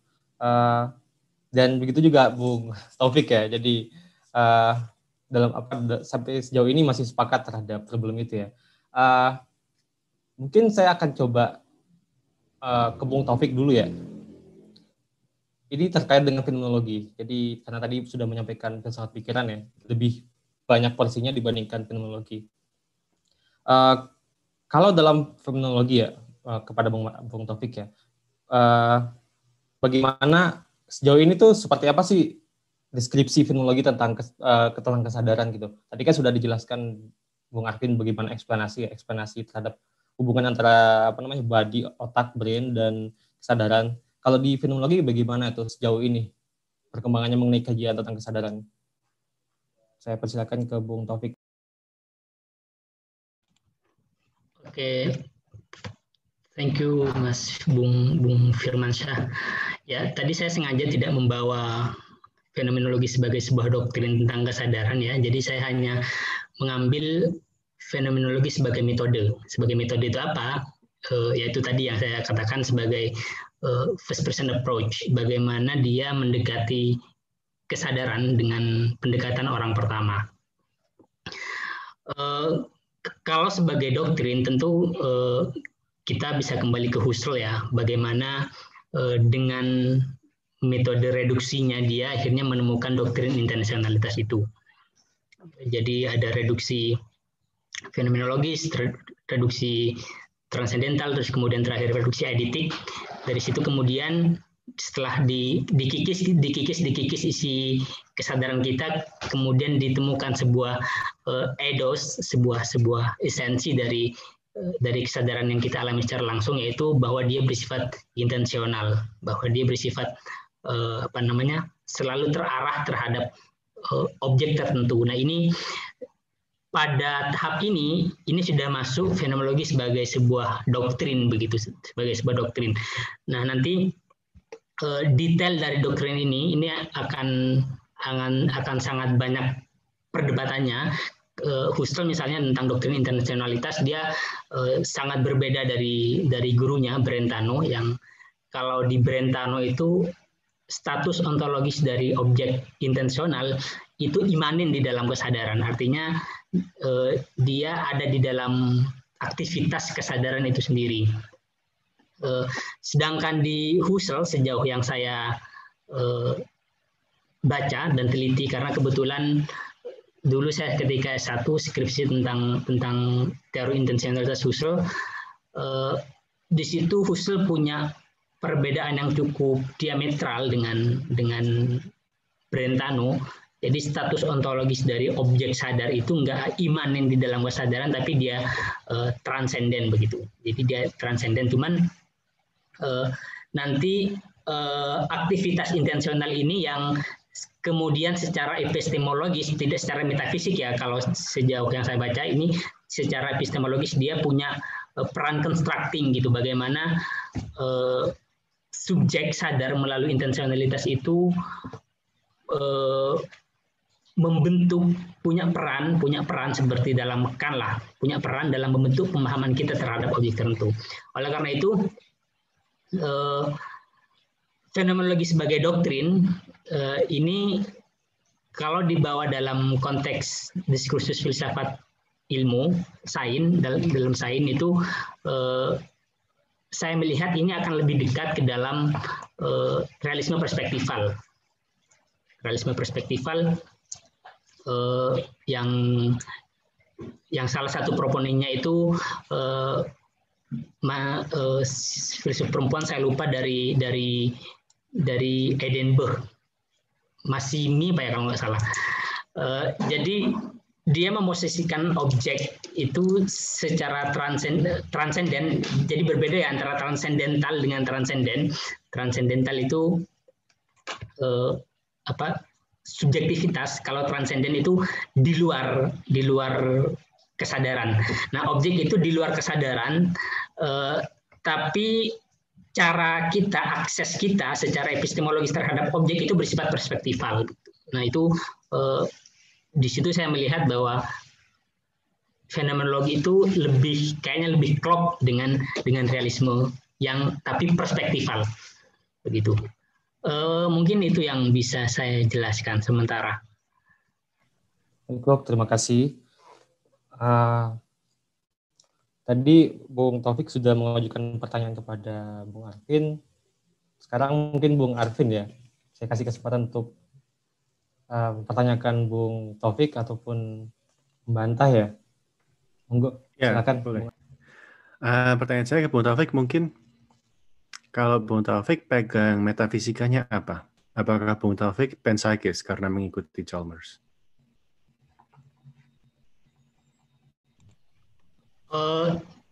Enggak, saya sejauh ini masih belum bisa menerima panpsychism, dan saya justru baru tahu kalau Chalmers itu seorang panpsychism, karena sejauh ini saya membaca dia sering menyebut posisi dirinya secara metafisik itu adalah seorang naturalistic dualism, dan barusan saya dikasih artikel oleh teman bahwa di artikel itu dia ngajuin argumen untuk panpsychism, tapi saya baca di bagian pengantarnya itu dia punya statement begini tentang panpsychism yang saya kira menarik ini. Saya tidak yakin bahwa panpsychism itu benar.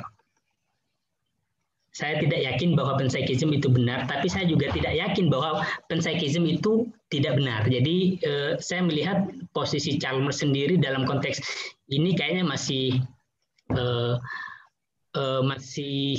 agak ambigu gitu ya. Cuman di situ di artikel itu saya melihat memang dia menjabarkan argumen tentang mengapa panpsychism ini perlu dipertimbangkan begitu. Sejauh yang saya baca tentang Chalmers begitu. Tapi kalau posisi metafisik saya sendiri adalah entah ini mungkin bisa kalau mau diposisikan sebagai materialisme bisa, tapi sejauh dia tidak reduktif. Materialisme iya sejauh dia tidak reduktif, tapi bisa juga sebagai dualisme, bahwa ya ada mental state itu sesuatu yang sepenuhnya berbeda dari domain material, dan penjelasan tentangnya tidak bisa direduksi pada penjelasan tentang yang material. Itu aja, Mas Ar. Berarti property dualism ya, kira-kira? Bisa. Soalnya begini. Sebenarnya saya lebih melihat bisa dalam konteks ini mungkin bisa dikatakan property dualism ya, tapi bisa juga ditarik menjadi materialism yang non reduktif, yang supervenience itu. Jadi bahwa muncul bahwa properti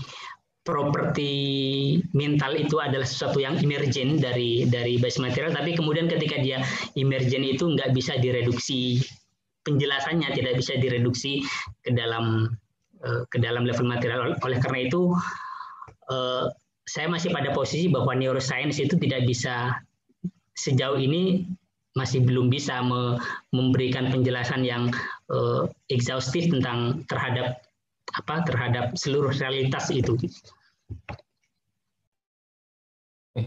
Baik, terima kasih. Ya, sama-sama. Karena sudah pukul 6:08 dan ternyata saya ngecek chatnya ini di Zoom, ini banyak sekali pertanyaan dan ada juga pertanyaan titipan. Mungkin kita bisa masuk ke pertanyaan ya dari audiens ya. Tapi mungkin sebelum itu Bung Taufik ada tanggapan dulu atas Bung Arvin ya, tanggapan kepada jawaban Bung Taufik sebelum saya masuk ke sesi pertanyaan.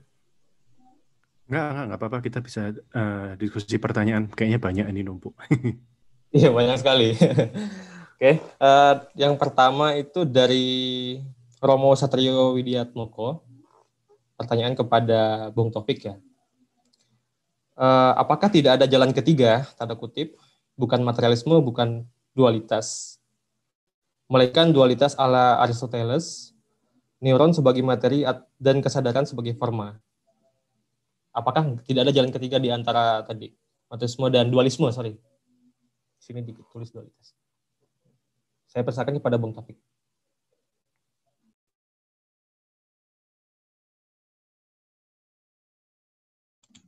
Oke. Kalau ditanya jalan ketiga, mungkin yang paling mungkin gitu ya, yang tadi saya sampaikan,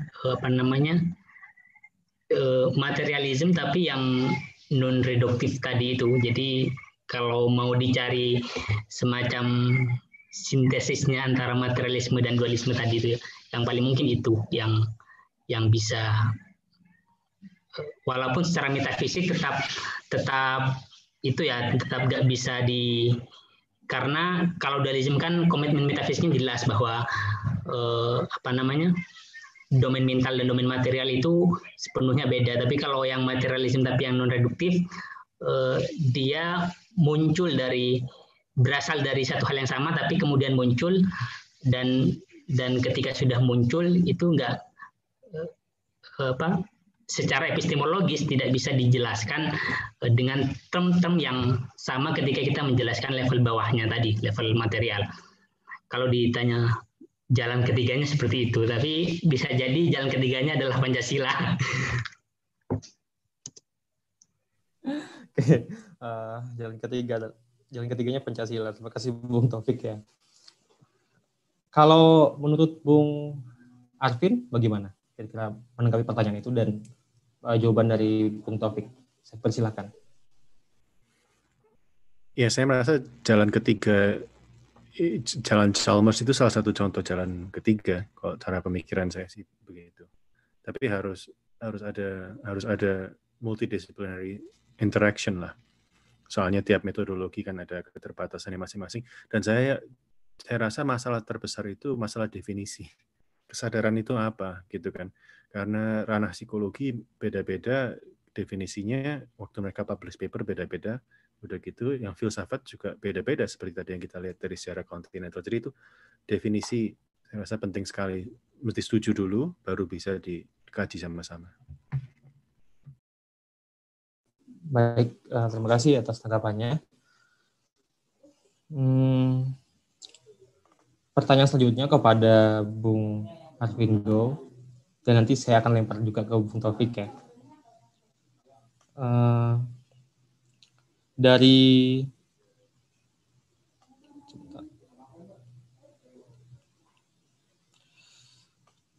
Dr. Sinta Tanggara ya, Get Talk ya, untuk Bung Arvin. Begini pertanyaannya. Katanya, I is necessary for logic and thus consciousness. But phenomena of thought insertion shows that the idea of minimal self is not necessary, not universal. How to respond to this?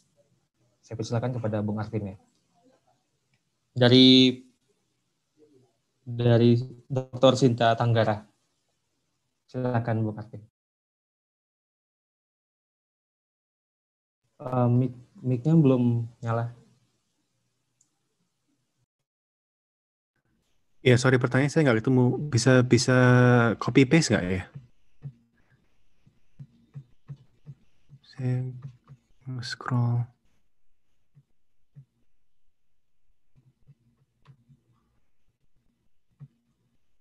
Sinta ngejanya gimana? SINTA.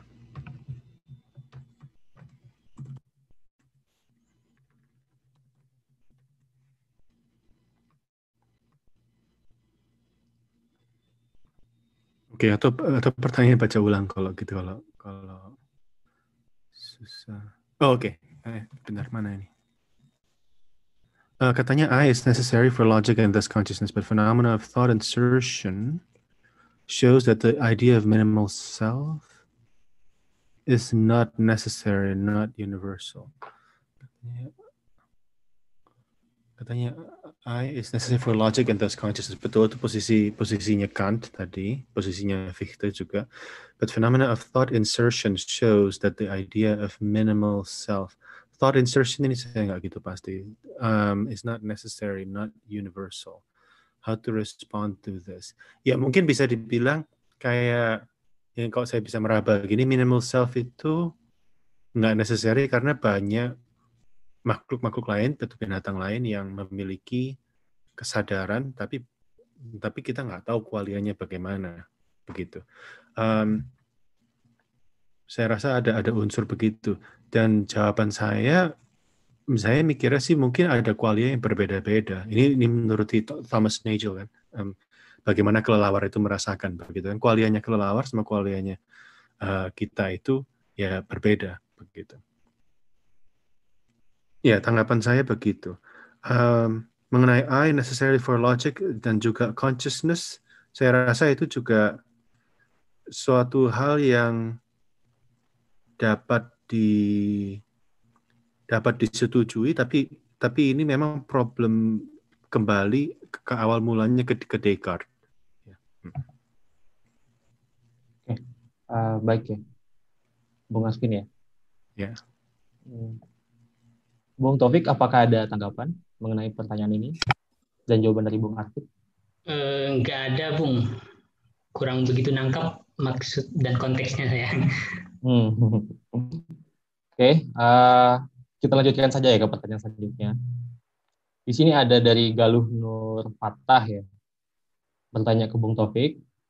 Tadi kan dijelaskan bahwa ada dua aliran dalam filsafat akal budi, yaitu materialisme dan dualisme. Mungkinkah ada aliran oponen dari dua aliran yang disebutkan itu, yaitu idealisme dan monisme? Mungkinkah fenomena kesadaran itu muncul dari hal yang bersifat imaterial saja, dalam hal ini mental saja? Terima kasih. Silakan. Ya, kemungkinan aliran selain dualisme dan materialisme saat ini sudah cukup banyak berkembang ya, dan salah satunya yang sepertinya juga sedang ramai menjadi diskursus filosofis di dalam publik filsafat saat ini itu ya, tadi yang disebutkan oleh Mas Arvin itu panpsychism itu. Tesisnya kira-kira bahwa consciousness itu atau mental state itu sifatnya fundamental sama seperti dualisme, hanya saja bedanya dia tidak unik hanya ada pada manusia. Kalau tidak unik hanya ada pada dia, bahkan ada di dalam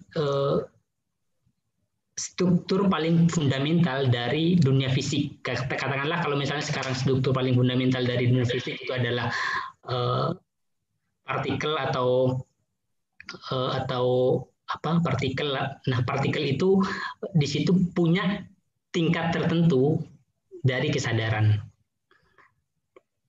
Nah, ini kemudian mencapai puncak kompleksitasnya tingkat kesadaran itu pada partikel, pada manusia begitu.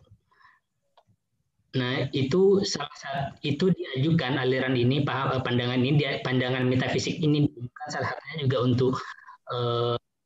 untuk menjembatani semacam, ya salah satunya untuk menjawab hard problem tadi, untuk menjembatani explanatory gap tadi juga. Jadi kenapa kayak ada gap antara domain mental dan domain material. Nah, terus dia kemudian kenapa kita tidak asumsikan saja bahwa domain mental itu ada di dalam struktur fundamental realitas.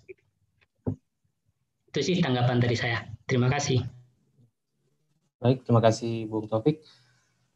Kalau menurut Bung Arvin sendiri bagaimana? Tadi karena sebenarnya ini berkaitan dengan pertanyaan pertama sih kepada Bung Taufik ya. Cuman Bung Arvin sendiri juga masih mengusulkan Chalmers ya dalam alternatif untuk kedua tadi. Apakah nggak ada alternatif lain ya, Bung Arvin, selain dualisme dan materialisme? Saya rasa masih banyak tempat lain. Substance dualism juga masih hidup sekarang. Misalnya di Notre Dame itu karena pengaruh dari teologis itu juga masih dominan. Hylomorphisme juga dari Aristotle juga masih lumayan dominan. Mungkin kita bisa lihat itu dari konsepnya Philip Clayton misalnya sebagai strong emergence, yang soul-nya itu menjadi formal cause terhadap materinya. Begitu ya, materinya material cause, oke, tapi qualia-nya itu menjadi formal cause. Jadi saya rasa masih ada alternatif lain. Ya. Baik, terima kasih. Kita akan lanjutkan ke pertanyaan selanjutnya ya. Teruntuk Yang Mulia Taufik. Kalau perkainan antara fenomenologi adalah jalan yang dipilih, bukankah itu akal-akalan fenomenologi untuk menyelamatkan muka? Semisal bila kita menyentuh kasus Eliot di Descartes error ya, yang terjelaskan secara neuroscience, tapi tidak bisa disentuh via penalaran subjektif fenomenologis. Karena kondisi material otak yang menjelaskan mengapa ia tidak bisa mengambil keputusan. bagaimana fenomenologi cukup punya nyali untuk bicara metakognisi macam ini. Terima kasih. Ini terkhusus kepada Bung Taufik ya. Saya persilakan ya. Dari Rifki AP.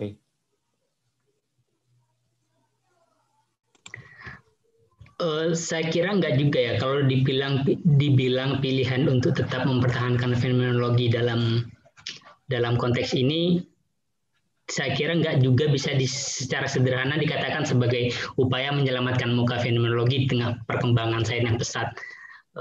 Sebagaimana yang saya katakan tadi bahwa hard problem itu benar-benar hard gitu, dan sejauh ini yang paling tidak bisa menggambarkan atau secara deskriptif memberikan gambaran secara langsung tentang qualia itu, tentang bagaimana rasanya menjadi subjek tertentu atau menjadi makhluk tertentu, ya refleksi fenomenologis begitu.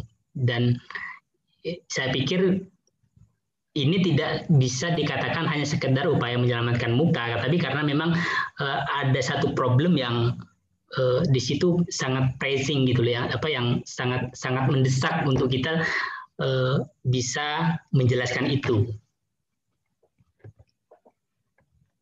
Baik, Bung Taufik ya. Sini ada pertanyaan ya untuk kedua-duanya. Untuk pertama untuk Bung Arvin ya. Dari Hastio Adam.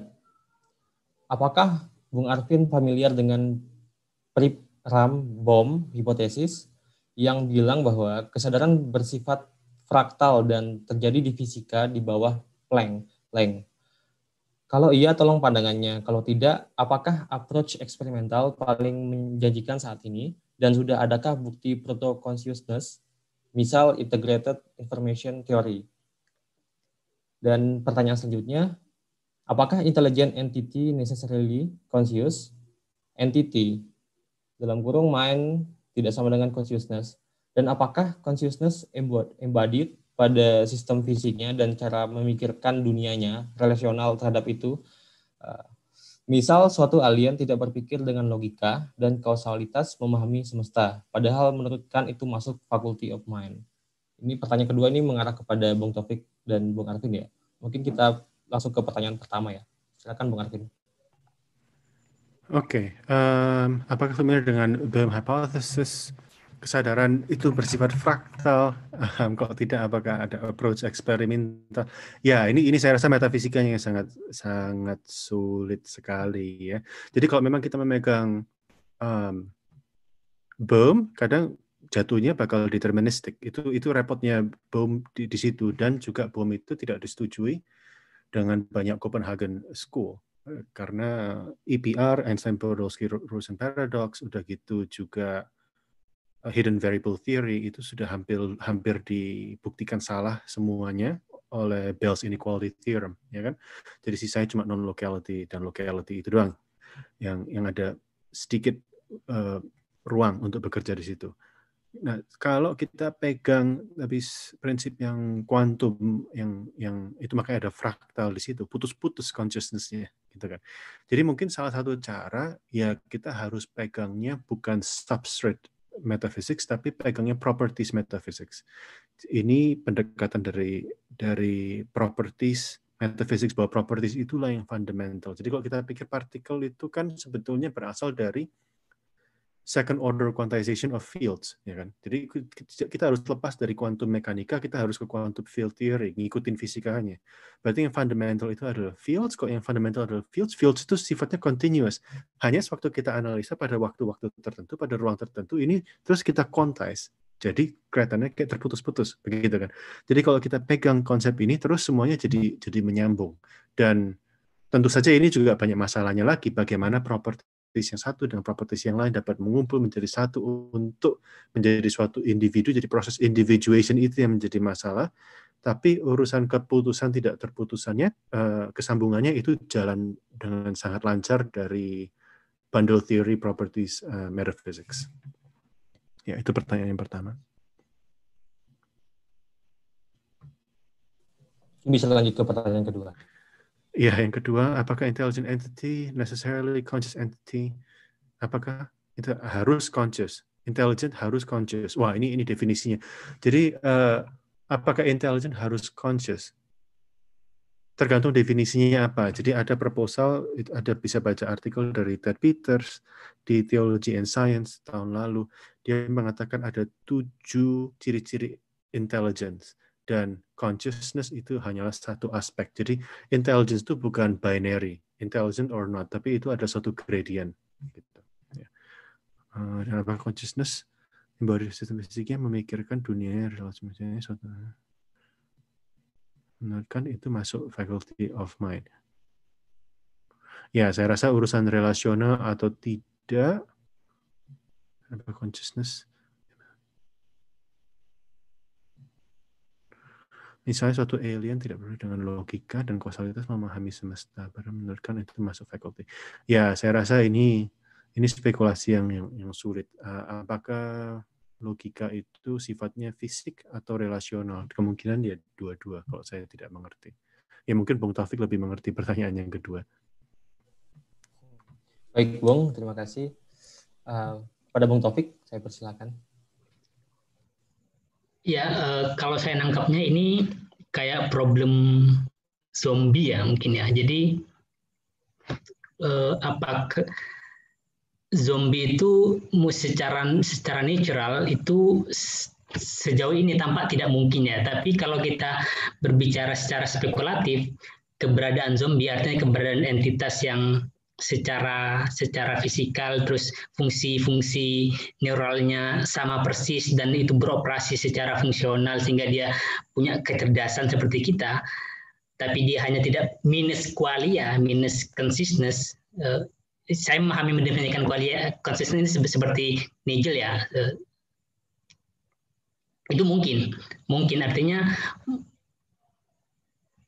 kita mungkin membayangkan itu gitu loh. Jadi di satu dunia, di satu planet yang lain mungkin saja ada alien yang secara fisik itu persis sama dengan kita, hanya dia tidak punya qualia itu tadi.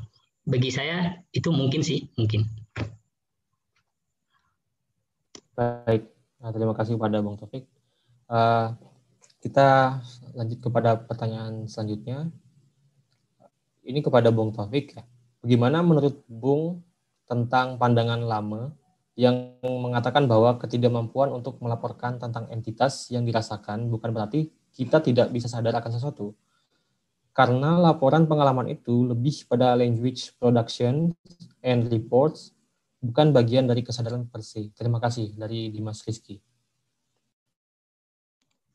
Oke, ini persis menunjukkan salah satu kelemahan dari materialism. Jadi materialism itu biasanya memahami consciousness itu sebagai reportability. Jadi kemampuan subjek untuk membuat report terhadap apa yang dialami. Misalnya saya sedang mengalami perasaan cemas begitu, atau mengalami perasaan sakit hati misalnya. Nah, dia materialism memahami kesadaran sejauh saya bisa membuat laporan verbal terhadap apa yang saya alami.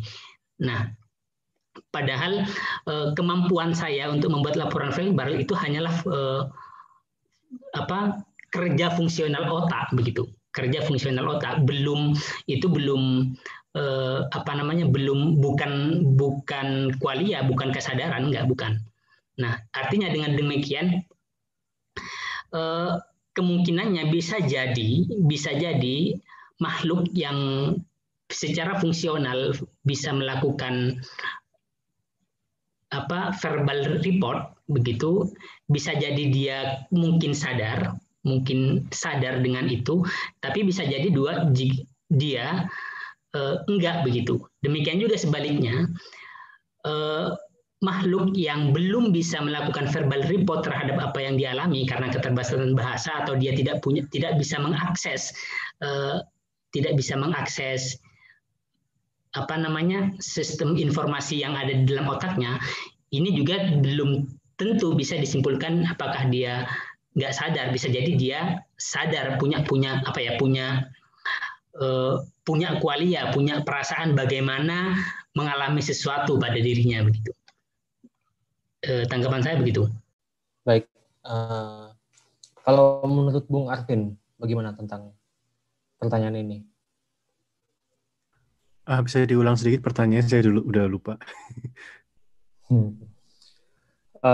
Bagaimana menurut Bung tentang pandangan Lame yang mengatakan bahwa ketidakmampuan untuk melaporkan tentang entitas yang dirasakan bukan berarti kita tidak bisa sadar akan sesuatu, karena laporan pengalaman itu lebih pada language productions and reports, bukan bagian dari kesadaran per se. Ya, ini menarik. Saya rasa dari diskusi filsafatnya ini mungkin dari philosophy of language ya, dari Fodor misalnya. Tanpa bahasa tidak akan ada pemikiran. Jadi ini isunya sebetulnya bahasa bukan kesadaran. Itu salah satu jawaban. Kalau jawaban dari neuronya bakal dikatakan memang banyak sekali sensasi yang kita rasakan, tapi tidak mencapai level kesadaran karena memang kita tidak mungkin otak kita itu semua disampaikan ke level kesadaran karena banyak sekali, seperti saya duduk, saya bisa merasakan kain saya, baju saya, kursi saya, tangan saya di meja. Tapi nggak semuanya penting. Yang penting saya ada di Zoom ini gitu kan. Jadi banyak hal-hal yang tidak mencapai level kesadaran. Ini perspektif neuro begitu. Jadi ada cara tradisi filsafat bahasa dan neuroscience jawabnya bakal beda. Gitu ya. Baik. Ya, mau menambahkan dikit Mas. Oh iya, silakan. Ya, tadi Mas Arvin menyinggung soal bahasa. Fodor ini juga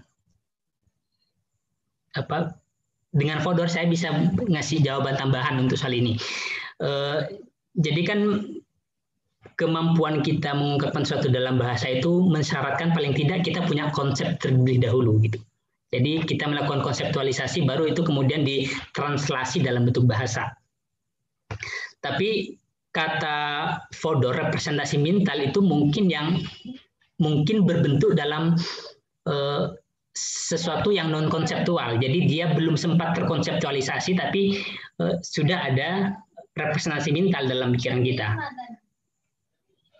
Nah, ini kan artinya mengandaikan bahwa kita bisa melakukan representasi atau punya pengalaman sadar begitu, tapi tanpa meniscayakan bahwa kita harus bisa punya konsep dan kemudian bisa membahasakan representasi itu gitu. Nah, itu sedikit tambahan. Baik, jawaban yang cukup saya kira sangat memuaskan mengenai itu. Di sini ada lagi pertanyaan kepada Bung Arvin. Bicara soal moralitas nih, penanyanya bahwa moralitas dan norma, hal tersebut tidak secara langsung dimiliki manusia secara natural, melainkan pemberian dari pandangan atas dunia eksternal. Bagaimana kedua hal tersebut saling terkait ke dalam neuroscience? Apakah jika saya di ACT, saya bisa tiba-tiba ingin secara terus menerus. Sebentar, ini pertanyaannya.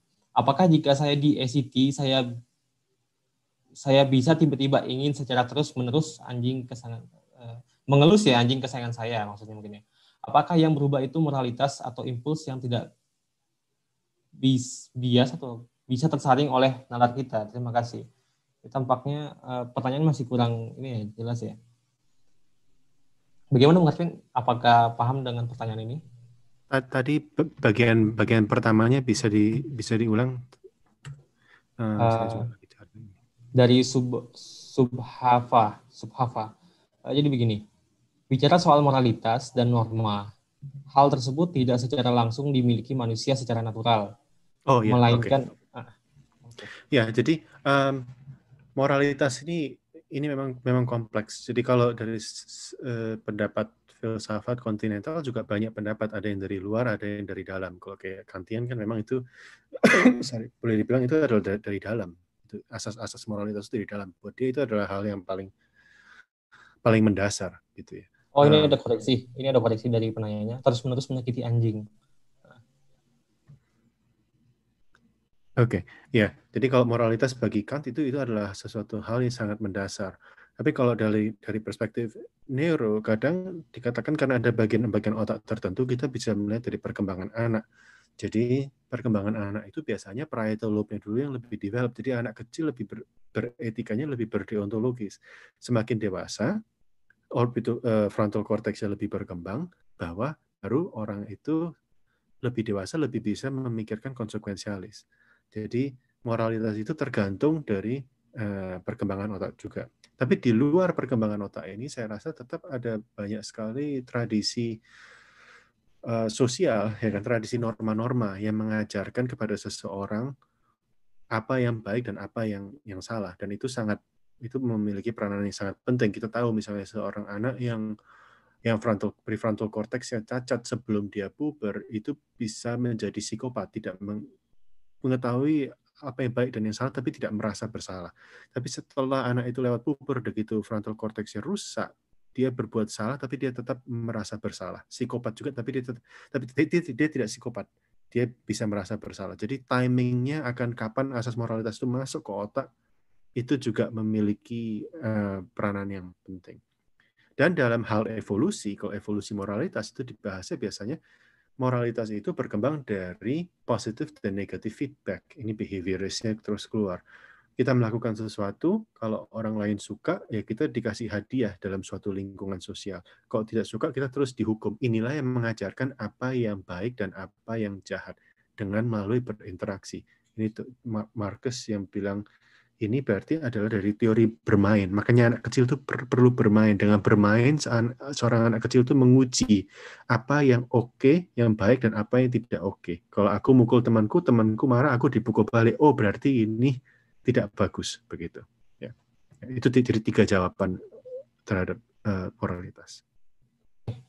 Baik, Bung Arvin. Apakah dari Bung Taufik ada tanggapan ya? Nggak ada, Mas, nggak ada dulu. Oke. Tapi kalau kita melihat moral dalam perspektif yang sangat naturalis atau evolusioner ya seperti itu. Jadi memang kalau dalam istilahnya Dawkins itu meme kebudayaan itu.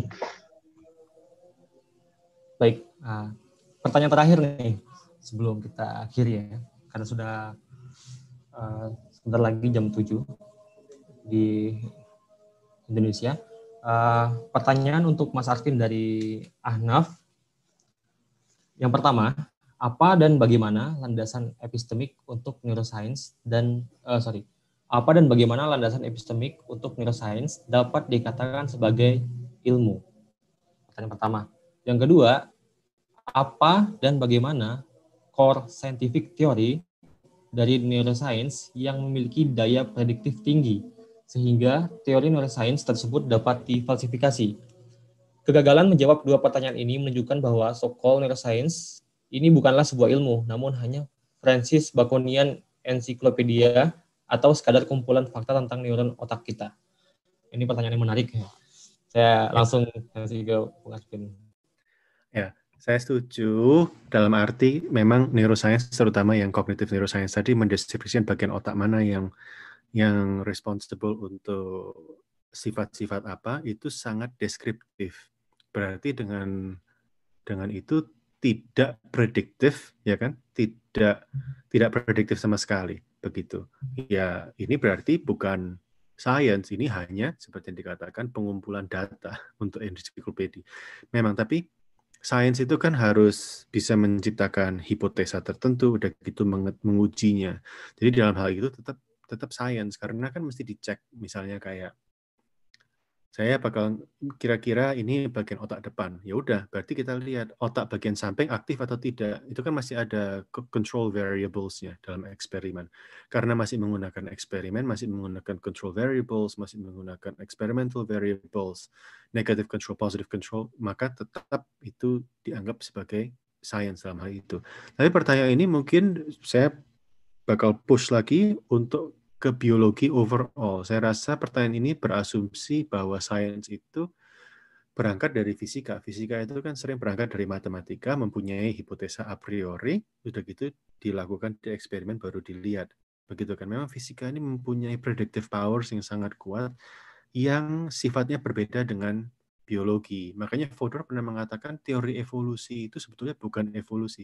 Biologi sebagai sains lahir hanya karena ada evolusi. Ini filsafat biologi sekarang ya. Tapi menurut Fodor menyerang mungkin evolusi itu pun bukan teori. Evolusi itu hanyalah natural history, menjelaskan apa yang telah terjadi, kerangkanya seperti ini, ya udah. Tapi nggak bisa menjelaskan yang masa depan bagaimana. Kita hanya mengulang sejarah. Seperti kita mengetahui dulu sejarah begini, ya kita bisa belajar dari sejarah, di masa depan kemungkinan bakal sama, karena sejarah sering terulang dengan variasi yang sedikit berbeda. Jadi ini kritik. Jadi memang dalam filsafat biologi sebagai sains itu definisinya sekarang sudah muncul beberapa yang berbeda dengan sains fisika sebagai sains. Ini sangat menarik ya. Cuman karena waktu kita ya, saya kasih ke Bung Taufik ya terakhir ya. Silakan Bung Taufik.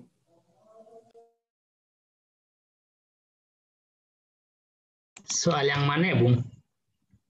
Tadi pertanyaan untuk Bung Arvin, apakah ada tanggapan mengenai apakah neuroscience itu bisa dikatakan ilmu ya? Sebagaimana fisika. Saya karena bukan working scientist yang bekerja dalam konteks itu, ya, saya nggak bisa menjawab, Bung. Baik,